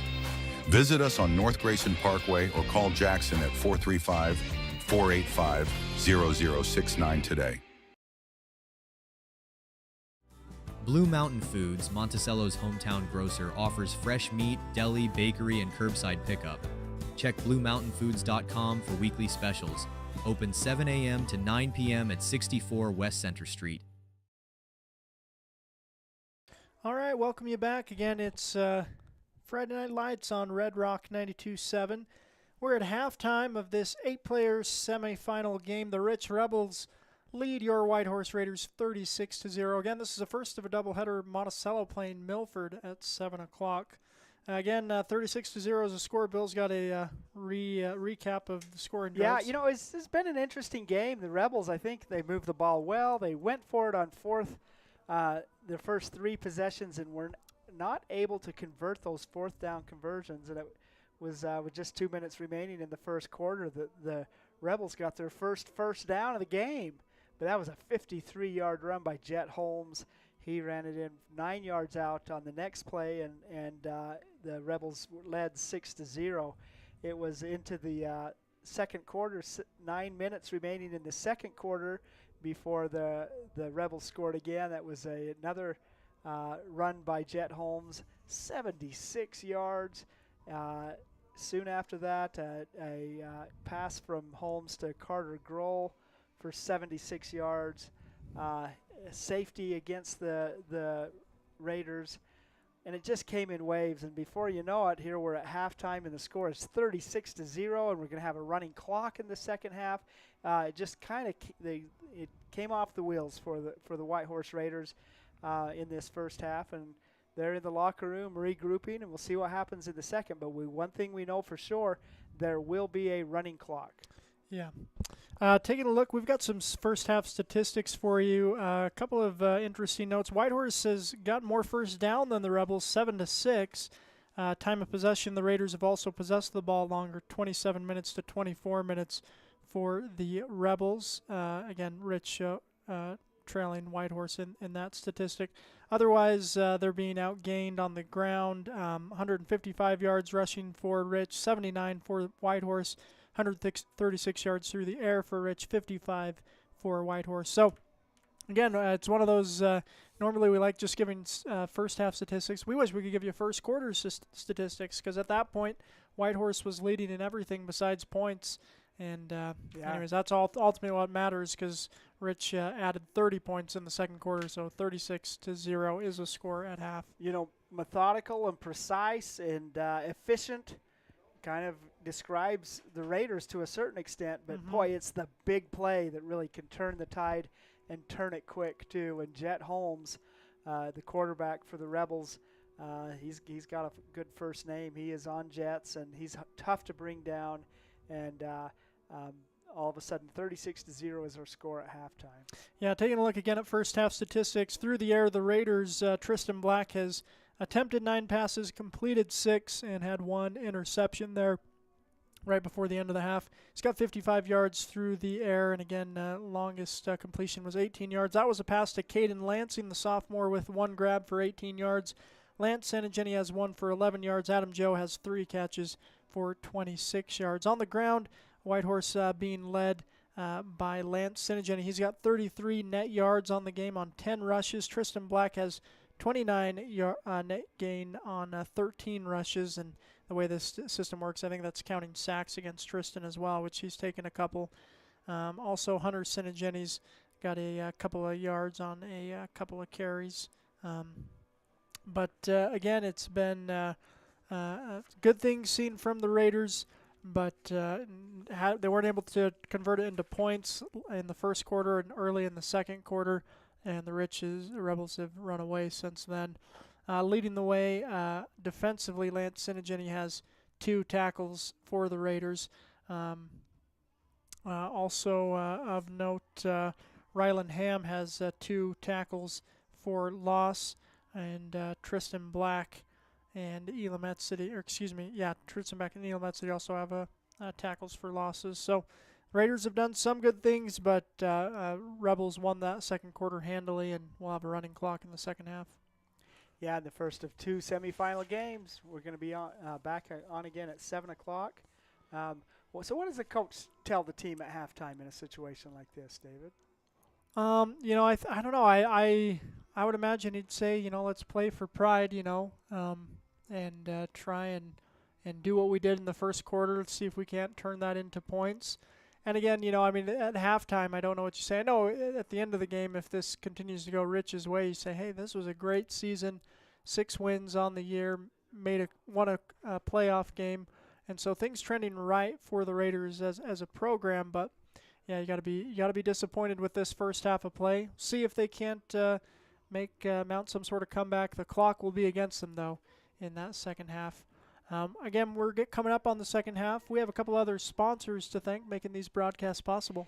Yes, these broadcasts would not be possible without the support of all our sponsors, including Westcott Motors, providing San Juan County with quality, affordable vehicles. You can view their inventory at westcott-motors.com. Napa Motor Parts, you get everything you need at their stores in Blanding and Monticello. Flights Gymnastics is a proud supporter of local sports and a great start for your kids. Diamond Designs has a wide variety of quality products, and they can customize and personalize them all. San Juan Pharmacy has been serving San Juan County and supporting local teams for decades. Dependable auto repair in Monticello. Brad Stoddard and his crew can get the job done. Jones and DeMille Engineering. From infrastructure to quality of life, they are engineering the future of rural communities.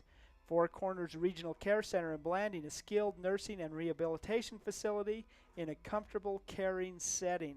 And Crowley Construction. Dirt work, road construction, driveways, any job, big or small, give Crowley Construction a call. So once again, we're in the final minutes of halftime. The Raiders are back on the field, warming up, getting ready for the second half. Have about 2 minutes to kick off.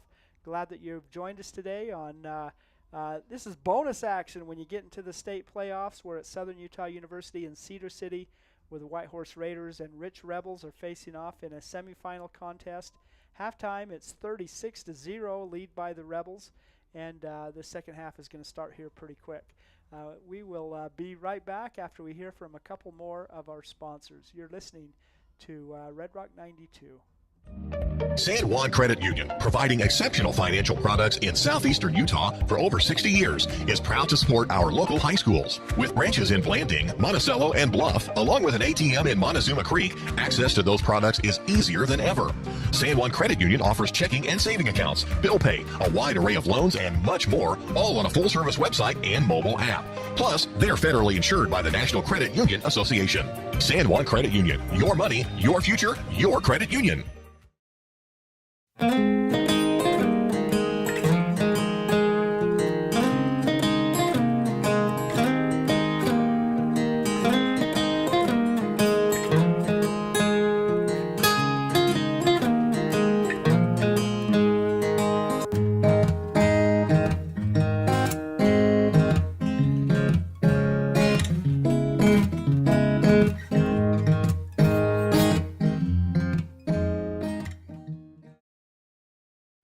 San Juan Building Supply in Blanding has lumber, tools, and building materials for any project. Enjoy quality products and expert advice. Call 435-678-2000 or come in and see us at 1050 South Main Street. San Juan County Adult Education empowers students to gain the technical, business, or college skills necessary to enter the workforce. At San Juan County Adult Education, adult learners are given the opportunity to reach their personal, educational, and career goals. Students can earn a high school diploma, obtain a GED, increase their wage earning potential, and decrease barriers to self-reliance. To learn more, visit any USU Learning Center in San Juan County or email Gina Grover at jgrover@sjsd.org. All right, we welcome you back. It's Friday Night Lights on Red Rock 92.7. Glad you've joined us for this presentation of semifinal football. The Whitehorse Raiders in the state semifinals after winning a quarterfinal game. And from what I can see, this is the first time that the Raiders have won a playoff game to make the semifinals. They've made the semifinals in 1995, but that was a 4-team playoff from what I could see. In 1A that year for whatever reason. So anyways, all that to say, Whitehorse Raiders have had an incredible season. Boy, they have. Had an incredible good first quarter. Second quarter, not so much, but it's been an incredible season, and they are playing the two-time defending 8-player state champions, and that's the Rich Rebels. They're set to kick away to Whitehorse to start the second half, which again will have a running clock. Tristan Black and Elam Etzedy back deep to receive for Whitehorse. Fonsbeck set to kick, and the ball is in the air. And Etzedy will track it down at the 1-yard line and then run it out. Etzedy bounces it out. Good open field tackle by Rich, and he's going to be brought down at the 20-yard line. First and 10 for the Rebels. The Raiders. We keep getting that mixed up. We're having a hard time. Bill, you know, the Rebels and Raiders, they serve a similar function in that they're disruptors. Yeah. They are. The running clock is not running yet. Oh, No, there it he is. winds it. It's all at the discretion of the white hat out there, the head ref. Tristan Black in the gun. Gets a snap. Hands off to Hunter Senegeni. Hunter goes left, then cuts it up, spins around, and all that for a gain of 2 yards. Good hard running from the sophomore. In 8-man football, there were 7 Rebels in on that tackle. It's 7 of the 8 to bring him down. That's a whole confederacy of Rebels. So here's 2nd down and 7. Tristan Black again in the gun. They're switching the formation. They tell Elam Etsy to get on the near sideline. He's the one receiver out wide. They'll send Lance in motion, looking to throw. They'll throw to Elam, and it's incomplete. Looks like maybe jammed his hand or something afterwards. I'm not sure. But anyways, falls incomplete. Make it 3rd and 7 coming up for Whitehorse. That first runner was Hunter Senegeni, not yes, Lance. not Lance. Yep. Those are 2 brothers that are going to continue to be disruptors on the wrestling mat. Are. Here's a snap. Tristan Black looking to pass. He's going to throw. Hit as he throws. Finds Adam Joe. Good catch. Good catch across the middle. Gets it to about the 27-yard line.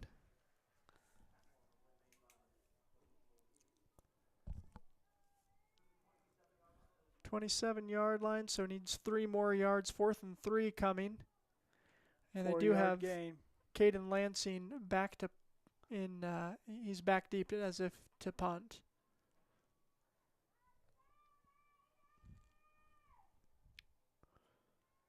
Lansing comes in for D on their punt team.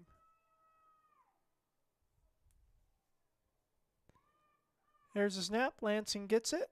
He's got time. Boots this one up high. And caught. Fair caught at about the 48-yard line. So that's where Rich will take over. We'll have a momentary pause on the clock for change of possession. 9:45 remaining in the 3rd quarter. Again, running clock scenario as Rich adds the 36-0 lead over Whitehorse.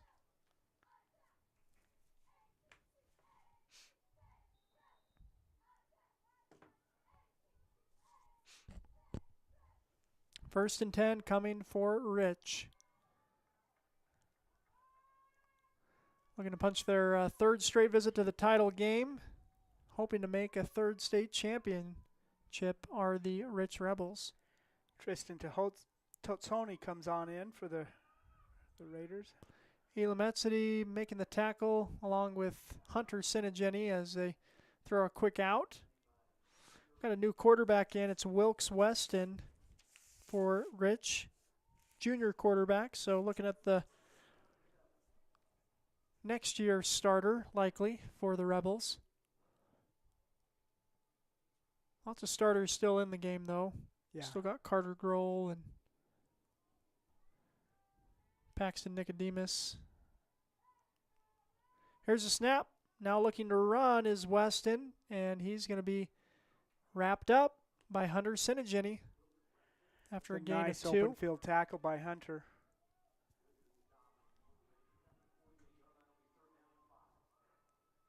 Third and 5 coming for Rich.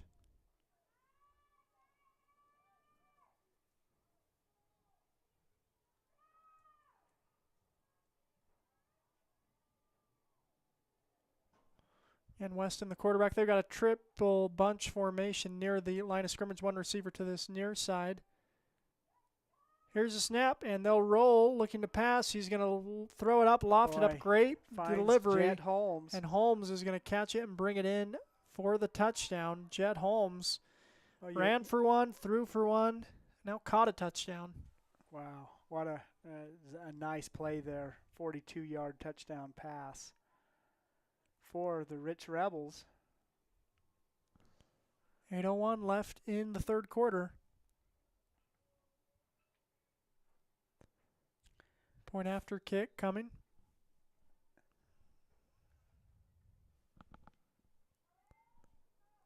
Official trying to wind the clock, but the scorekeeper's not turning it on.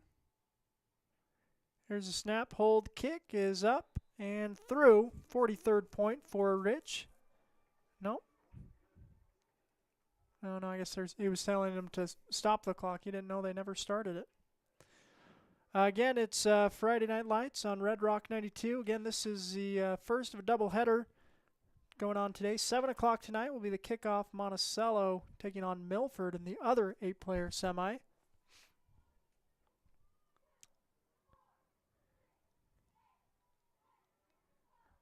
Whitehorse setting up, ready to receive. Tristan Black, Elam City back deep for the kickoff.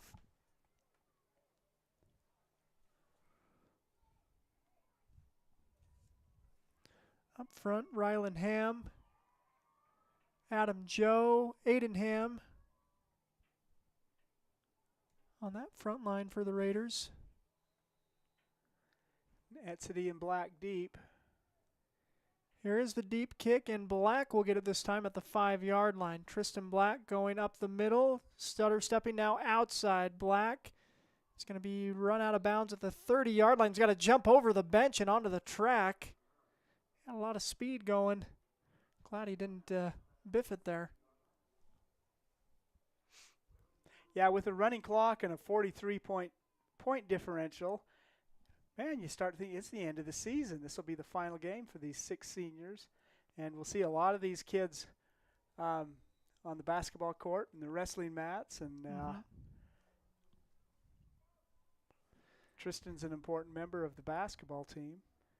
Yeah, you want everyone to stay healthy here in the final minutes of this game. You also want to put some points on the board, and that's what the Raiders are looking to do. Got Black in the gun. And Raiders are going to call a timeout. I think they were running out of play clock. So 7:19 left in the third quarter. Raiders use their first timeout. Take some time and be right back. You're watching Friday Night Lights, listening to Friday Night Lights on Red Rock 92.7. Here at Utah Naval Health System, our mission statement is we exist to improve your quality of life through comprehensive, self-empowered, culturally sensitive, and amazing customer service.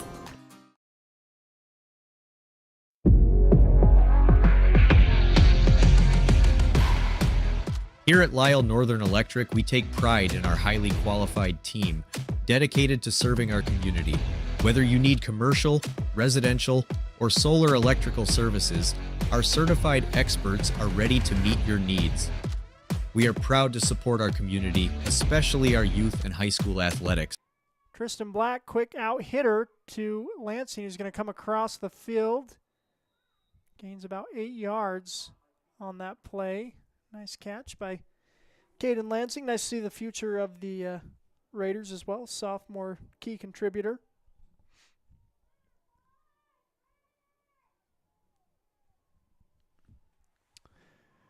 Lansing had a nice catch there in the first half. Yeah. Here's a snap. They'll fake a handoff. Now Tristan Black rolls, throws downfield, and incomplete, trying to find Lansing.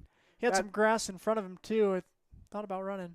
Yeah, he definitely was in first. He could have gotten a first down on that and maybe more, but threw it back across his body to Lansing. Man, if you can pull that off, that's an incredible play, but there's lots of moving parts that have to come together just right. That was a nice fake to Senegini, and then he spun around and had lots of wide open territory. Here's Black in the gun, looking to pass. He's got time. He throws, delivers to Adam Joe across, and Adam gets out of one tackle. Now he's in the open field to the 40 and taken out of bounds at the 35-yard line. Nice completion to Adam Joe, and then good speed from Adam down the field. Talking about the future, Adam is just a junior, the big tight end. So just a few minutes away from shifting from tight end to center. He's the starting center for the Raider basketball team as well. 1st and 10 on the 33-yard completion. Here's Black in the gun. Sends Hunter in motion. Now he's going to tuck it and gets out of. Wow, what a move by Black in the open field. He's going to get to the far side and get tackled to the 15, 14-yard line. Great running from Tristan Black. 21-yard gain by Tristan Black there. And some really nice, savvy running there. Yep. So 1st and 10 at the 14-yard line. Whitehorse hasn't been here since early in the second quarter, and they desperately want to turn it into points. Under 5 minutes left in the third quarter. Here's a snap. Fake the handoff. Black now keeps it himself, bouncing it outside. Stiff arms Down one man. 10, steps in. And he's going to be tackled. It's going to be about a 3-yard gain there by Black. Nice run. Down to the 11-yard line. So 2nd down coming. 2nd and 7. Running clock, 4.5 minutes on the clock. Yeah. Black gets a snap, looking to pass.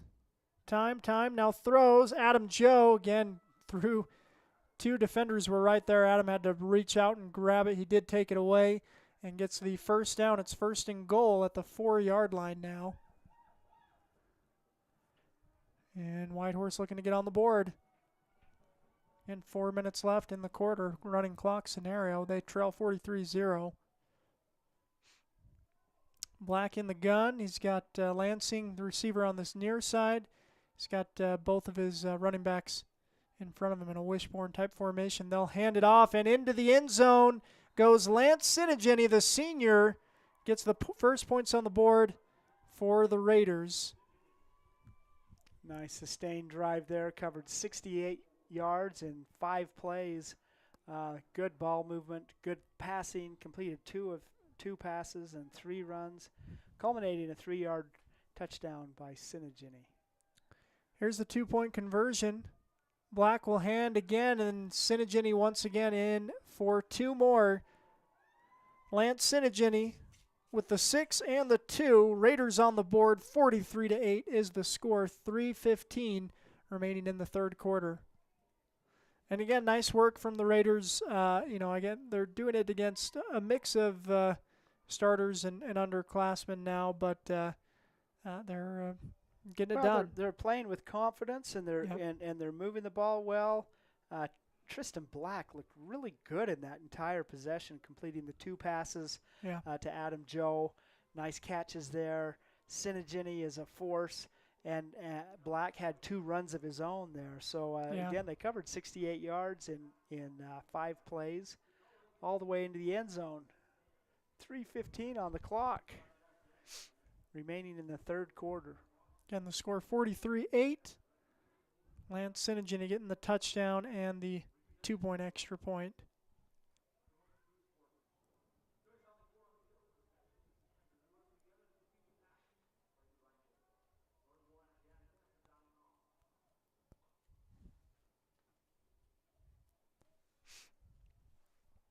All right, Raiders now set to kick away.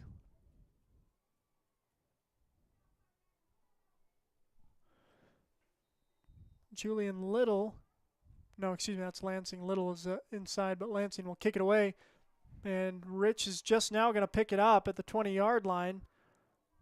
And a tackle made across the 30, the 32.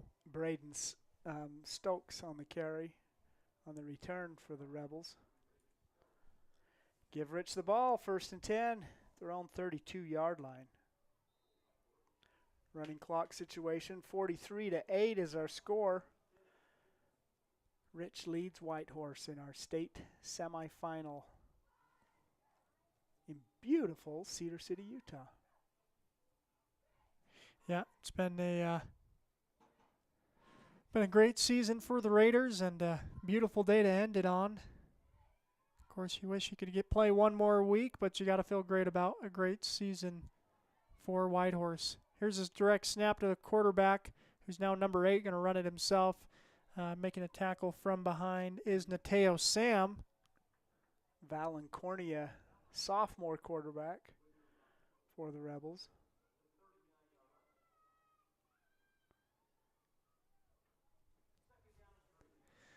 So 2nd and 3 coming up for Rich.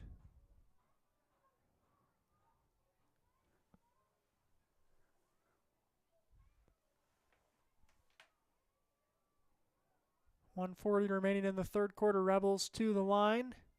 Cornier gets a snap and runs it up the middle. Gain of 1. Adam Joe tripping him up in the backfield, but Cornier is able to fall forward for a gain of 1. Joe's hobbling off a little bit, Yeah. leading tackler for the Raiders. Aiden Ham into the game again. It's a gain of 1 will make it 3rd and 2. 70 seconds left in the third quarter.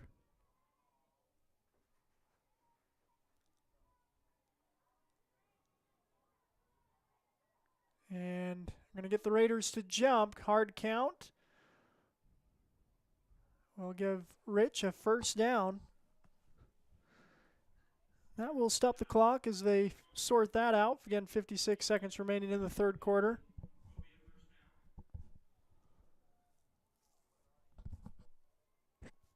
So 1st and 10 at the 45-yard line now. Cornea under center. Gets a snap. Hands off up the middle, and tackle made. Lance Sinigini making the tackle. It's also Nateo Sam. Nateo Sam got in there and blew the play up. He stood the running back up, and it gave Cornea the idea, well, maybe I won't hand it to him. Maybe I'll pull it inside. But he had them stuck in the backfield. Good work from Sam getting in the backfield on that play. 2nd down and 8 for Rich. Cornea under center. Gets a snap. Quarterback keep up the middle. And Sam again making his presence known on that defensive line. That's the end of the third quarter. We'll take a break and be back with the final quarter of action here in the state semifinal game. Rich leading the Whitehorse Raiders 43-8. Need fast internet in San Juan County? Emory Telcom delivers blazing fast fiber with no contracts and free installation. Power your home with reliable connectivity. Visit emorytelcom.com for details today. Planning a weekend project? Red's Ace Hardware in Blanding has paint, tools, grills, and yard supplies from top brands like Craftsman and Weber. Visit us for great deals and expert advice. Buying, selling, or refinancing. Trust Anderson Oliver Title Insurance Agency, Southeastern Utah's only locally owned title company, serving San Juan and Grand counties for over 25 years. Visit us today. All right, we welcome you back. We're ready with the start of the fourth quarter. Right at midfield are the Rich Rebels. Here's a snap, handoff up the middle, and Lance Sinigini making the tackle.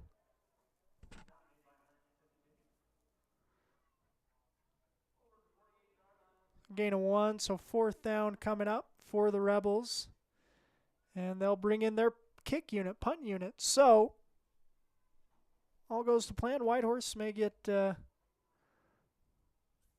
another possession, another opportunity to score here in this state semifinal game. They did on their last possession. Here's a snap high. Kick is away. And Elam Etzedy is going to lose it, and it's going to be recovered by the Rebels at the 7-yard line. Etzedy wanted to make a big play, didn't have any blockers there with him, though, and maybe should have let it go. So 1st and goal coming for the Rebels. At the 7-yard line.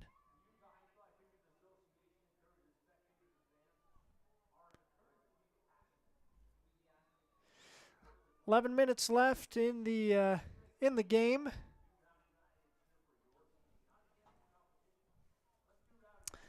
Again, in the season for the Whitehorse Raiders, what a great season it's been. 6-2 on the year. And one of those losses very close. Lost to Altamont by 2 points. Very easily could be 7-1. And they had a great season, though. Here's a quick hitter. Cornea looking to throw. He's going to throw, and it's going to fall incomplete. Tristan Black breaking on the ball. Helped break that up.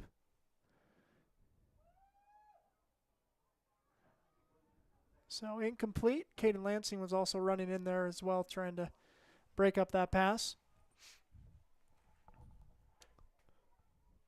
So 2nd and goal coming for the Rebels. Again, it's Valen Cornea, the sophomore quarterback, leading the way for Rich. Again, underclassmen unit out there, but they've got to just need 9 yards. Excuse me, just need 7 yards to score in a playoff game. I know they're excited to do that. Rebels looking to stop them. Passes thrown, incomplete. Lance Senegeni, Caden Lansing in coverage.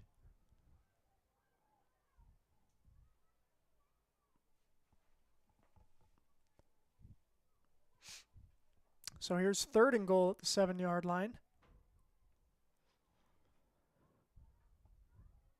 9:30 remaining in the game.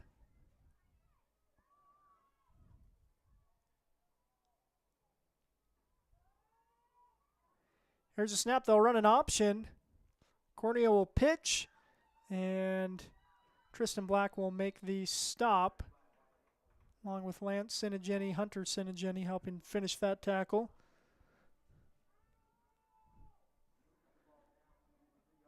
That was Valen Cornea pitching to Brady Cornea, the sophomore to the freshman.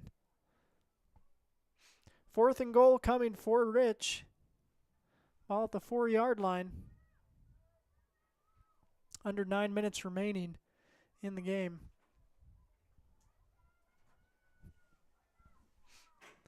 So here's 4th and goal. Cornea in the gun, looking to throw, and he will throw, and it'll fall incomplete. So turnover on downs. Raiders defense stiffens up, and that'll turn the ball over back to Whitehorse. Yeah, that was a nice sequence for Whitehorse after turning the ball over there, but then not giving up any points. Good job for the Raiders. Yeah, now they got a big field in front of them to try and add a couple more yards on the game, on the day.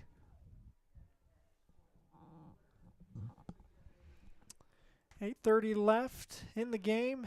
Pause the clock for possession switch, but now we're back at it. Tristan Black in the gun, feet in the end zone. Gets a snap, looking to pass. Pressure coming, Joe. throws. Oh, Adam Joe, incomplete. Adam caught that ball and headed upfield and then realized he hadn't caught that ball. Yeah, gotta pull it all the way in. So 2nd and 10 for the Raiders. Again, ball at the 4-yard line, maybe 3. That's at the 3. Yeah, ball's at the 3-yard line. 2nd and 10. 97 yards from the end zone. Send a man in motion, looking to pass. Black in the end zone, steps up. Now he's still dancing around. On his feet. And he's gonna load up, he's gonna throw deep, and it's gonna be incomplete, all that. Lance No Senegeni, gain. the intended receiver. Yeah. Man, that was a play. He covered Wild a lot play. of ground on that. Yep. Really good to step out of pressure several times, get the ball off.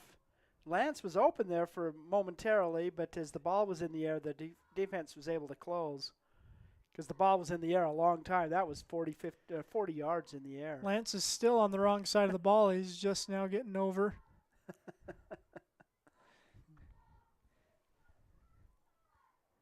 Here's a snap. Hands to Senegeni, his feet in the end zone. Now he cuts it up.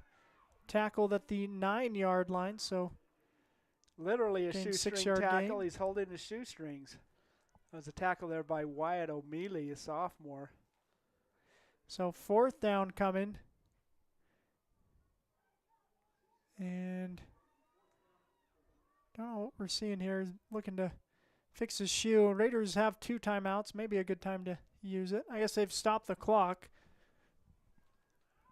6:33, clock is a-rolling. It's a running clock here in the second half. Yeah, it's not rolling right now for whatever reason. Here it is. All right, here's 4th and 4. Raiders with it. Black looking to pass, and it's going to fall incomplete. So turnover on downs to Rich. They're going to have it again, 1st and goal. 2 possessions in a row for the Rebels. Intended for Etzedy. Couldn't quite bring it in. The Raiders are going for it. They're showing some spice here, and you can get a glimpse of why they had so much success this season. They're not dropping their heads. They're working hard. Under 6 remaining in the game.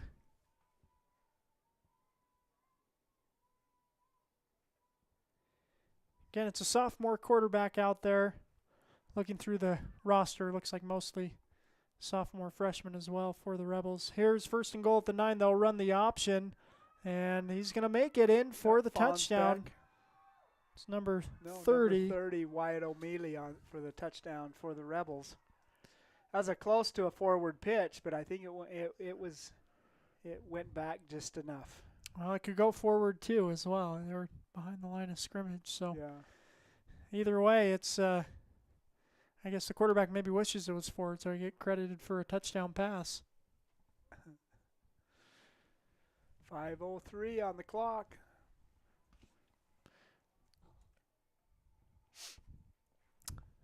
And Rich looking to add the extra point. Again, they lead 49-8 over Whitehorse. Trying to hit the half-century mark here.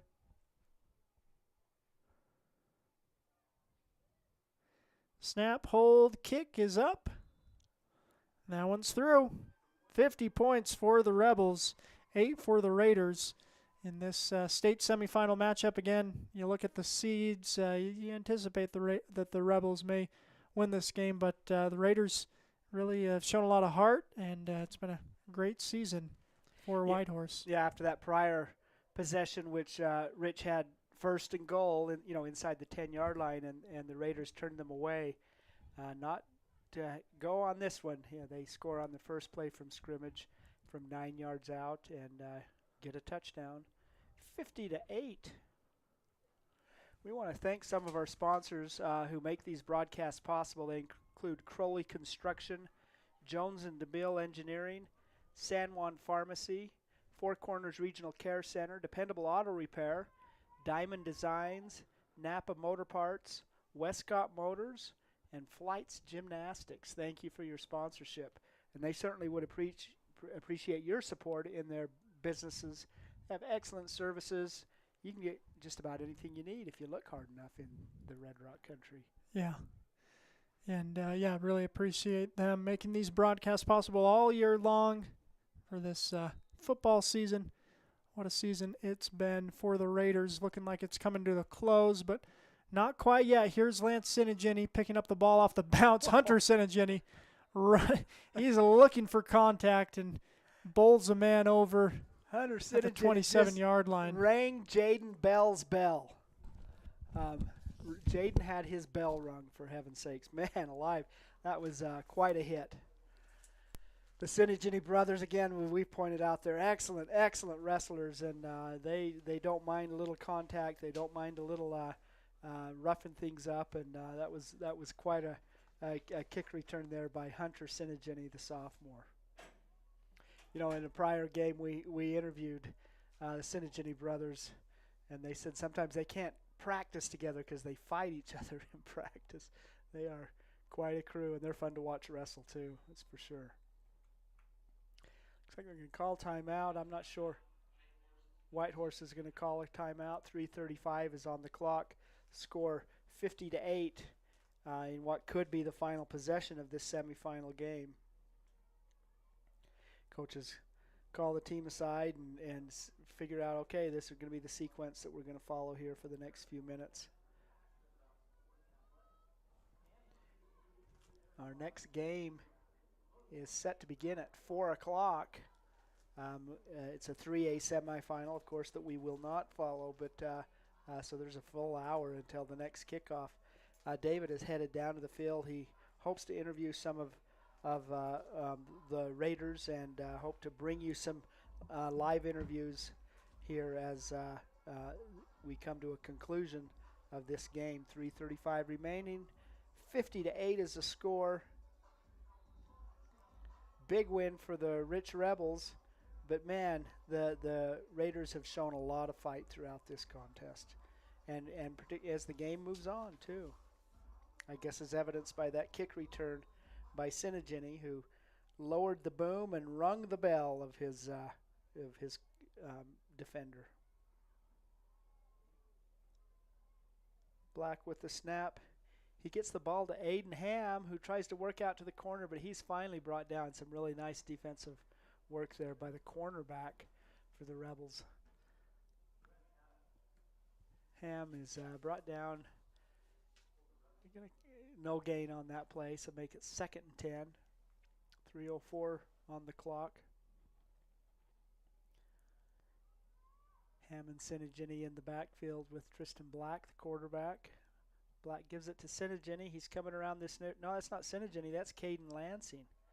Caden Lansing with the carry. He's brought down by a Rebel close to the line of scrimmage. Can I call it maybe a gain of 1? Or are we going to say no gain for the second play in a row? Lansing is a sophomore. Aiden Ham is a senior.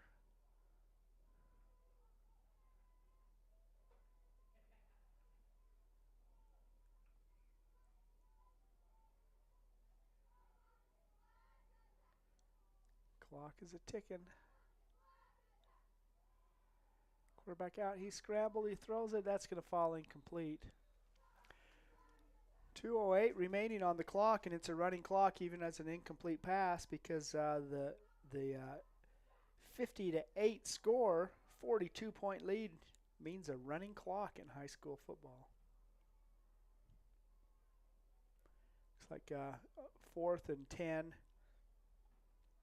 It's a punting situation, and in comes Caden Lansing to punt for the Raiders. Deep snapper is Adam Joe. A little bit of confusion there, but they're set and ready to go. Lansing gets the punt off. Fair catch is called by the Rebel at the 35-yard line. That is Nash Perry receiving that ball. So it's next Saturday is the state championship game in 8-man football. I think we've got, we know one of the players in this dance. It's the Rich Rebels, and we'll see who they play. It'll either be the Milford Tigers or the Monticello Buckaroos. They play tonight at 7 o'clock in the other semifinal, and we'll see who Rich will face next week. Rich and Milford played a memorable game early in the season, and Rich came away with a narrow win, and that really secured their number 1 seed. I think Milford has been committed. They're the number 2 seed. Monticello Buckaroos are the number 6 seed. They had some mid-season challenges and worked through them well and had the win of the year last week when they defeated the 3rd-seeded Altamont Longhorns, who defeated Monticello earlier in the season. 47 seconds on the clock, still trying to determine what's happening. It looks like they may take 1 snap for Rich. This could be the final play from scrimmage. He kneels. 33 seconds. Regardless, 50-8 is going to be our final score. The Rich Rebels defeat the Whitehorse Raiders in the state semifinal of 8-man football, and the Rebels will advance to the championship game, and the Raiders will commemorate a very good season all the way to the semifinal. And they gave it a fight today. They gave it their all. Looked good. I think they were just overwhelmed by the superior numbers of the Rebels. And Rich knows this situation well. It's the first time in many, many years for the Raiders. So they're at midfield shaking hands and congratulating one another. And we want to do the same thing. You're listening to Red Rock 92, StreamUtah.live's presentation of Friday Night Lights here on a Friday afternoon. First of 3 semifinal games that we'll broadcast today and tomorrow. Glad that you're with us. We'll be right back with you on Red Rock 92. Building a state championship team requires a lot of hard work and dedication on the part of athletes, parents, and coaches. Although receiving a trophy is an amazing experience, even more important is the personal character and strength that students can develop and then use throughout their lives. It is important for our youth to be involved in whatever positive and healthy activities they can be, and it is important for parents and community members to support them. By providing opportunities for positive involvement, teaching skills required to be successful in that involvement, and by giving recognition to our youth when they use those skills, we are helping reduce the risk of youth substance abuse and suicide in our communities. Whether it is a state championship team, learning to play an instrument, excelling academically, or simply learning to work hard and believe in themselves, the benefits gained from those efforts are great examples of increased protection against unhealthy behaviors. We need to work together as parents, teachers, families, and community partners to make this happen. Let's do this!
Get the resources and quality of a big school education and the support of a smaller school at Utah State Blanding.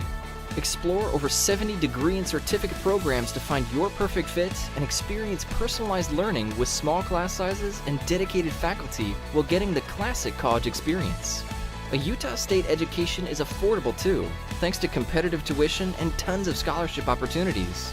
Visit blanding.usu.edu to learn more about becoming an Aggie in Blanding. Buying, selling, or refinancing. Trust Anderson Oliver Title Insurance Agency, Southeastern Utah's only locally owned title company, serving San Juan and Grand counties for over 25 years. Visit us today.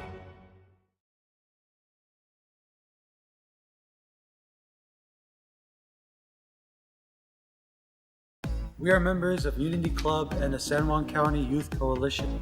Unity's mission is to foster the spiritual, mental, physical, and social development of American Indians, Native Hawaiians, and Alaskan Native youth, and to build strength and self-reliance through greater youth involvement, which can inspire, hope, and change lives. The San Juan County Youth Coalition mission is to reduce the risk of substance misuse and suicide by supporting, empowering, and educating youth and their families in San Juan.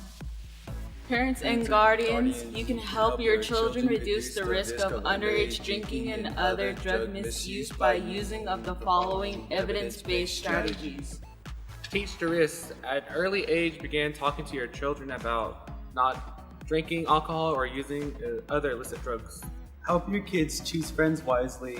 Studies show that if your kids' friends drink or use drugs, the risk of your kid to do so significantly increases. Parents, I ask that you please discuss with your children what they can do if they are offered drugs at a party. Consistently enforce the rules, give appropriate consequences every time, and reward your kids for staying drug and alcohol free. Let's work together as parents, teachers, community members, and youth to reduce the risk of unhealthy behaviors in the San Juan County. Let's do this!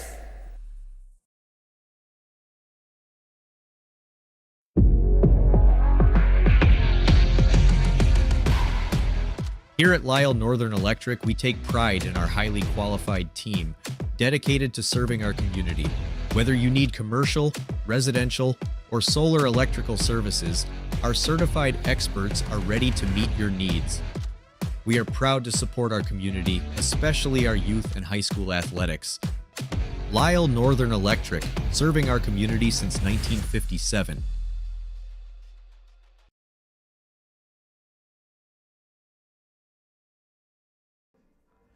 Welcome back to Southern Utah University in Cedar City, Utah, where the Rich Rebels have defeated the Whitehorse Raiders 50-8 in the first of two semifinal games in 8-man football that we will broadcast today.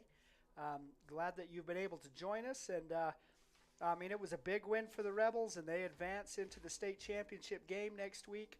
We'll find out later today who they will face in that game when they run into they'll play the winner of the Milford Tigers and Monticello Buckaroos. Kickoff set to start at 7 o'clock there. As we take a look at the game, the Rebels had the big win. They scored 50 points, for heaven's sake, so a clear winner. But the Raiders, I thought, just had an excellent game. They worked hard. They just had a few things that happened, some big plays by the Rebels, and they just could not keep up with the high-powered, two-time defending state champion Rich Rebels. For the Raiders, they were led by Tristan Black, who carried the ball 15 times for 85 yards. Net 53 yards because he was sacked. The quarterback was sacked several times, but 85 yards net gain, or gross gain, and then 32 on the loss, so 53 yards total. Lance Sinigini carried the ball 12 times for 42 yards, 15 times for 64 yards is what that is. There's some problems with the statistics here. Hunter Sinigini carried the ball 5 times for 4 yards. Caden Lansing 1 carry. Aiden Ham 1 carry. So 156 yards on the ground for the Raiders.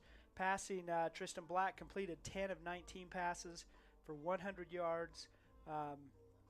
Leading receiver was the big tight end, Adam Joe, who caught 6 passes for 62 yards, including a really nice 24-yard play. Caden Lansing had 2 catches for 27 yards and a really nice 18-yard catch earlier in the game. Lance Sinigini caught the ball, had 1 catch for 11 yards. For the Rebels, they were led by their quarterback, Jet Holmes. He completed 6 of 9 passes for 139 yards. He was hard to stop. Taking a look at the defensive statistics, are not actually complete. But anyway, as we finish up the season now for the Whitehorse Raiders, they will have a lot of success that they had this year. They had 7 wins and 3 losses, and started out 6-0, and advanced all the way to the state semifinal with a big victory over Utah Military Academy last week in Montezuma Creek. And here they're closing out the season with an appearance in the state semifinal game. Basketball and wrestling is right around the corner, but for these 6 seniors in particular for the Raiders, boy, they had a great year and really have, I think, set the stage for future success for Whitehorse. How are you doing, David? What did you find out? Good. Well, I went down there hoping to talk to some of the Raiders, but the atmosphere was pretty sad down there. Lots of mourning. Not only the end of the season, but an end of an era, legacy for some, like you mentioned, those seniors. So coaches talking to kids. They're talking with each other, listening to families. So it seemed like we weren't going to be able to get some conversations with some of the kids or players, but. Again, the feeling from the fans, is disappointment, but I think there's a lot of pride in what Whitehorse has done this season. And absolutely justifiable pride, too. They got beat by Monticello. They got beat here today. Their only other loss was, 54 to 52, an incredible game against the Altamont Longhorns. Anyway, but just a great season for the Whitehorse Raiders. Yep. So that's gonna wrap it for their season. Again, a great season. We saw some great things from these teams. Again, it was all led up front, helping average 200 yards rushing. Were the offensive linemen Kellen D, Rylan Ham, and Nateo Sam leading the way. Of course, that was done by the 3-headed monster of Lance Sinigini leading the way with Hunter Sinigini and Tristan Black rushing, and then Tristan also throwing the ball well to Adam Joe, as well as Elam Etsity. Caden Lansing, also a utility player for the Raiders. On the defensive side of the ball, again, those all contributing, as well as Aiden Ham, defensive end, a lot of disruptions for Ham. So, again, it's an impressive team, and I know they'll be sad to say goodbye to this squad. But again, they're building something for the future in Montezuma Creek. And again, they've made the semifinals one other time. That was a 4-team bracket. So I think this is the only time that they've made the semifinals, and it required a win. And again, it was a winning season, great season for the Raiders. Yeah, it was. It was fun to cover them for a couple of games, and particularly here for a semifinal. It's a good place to be. Yep.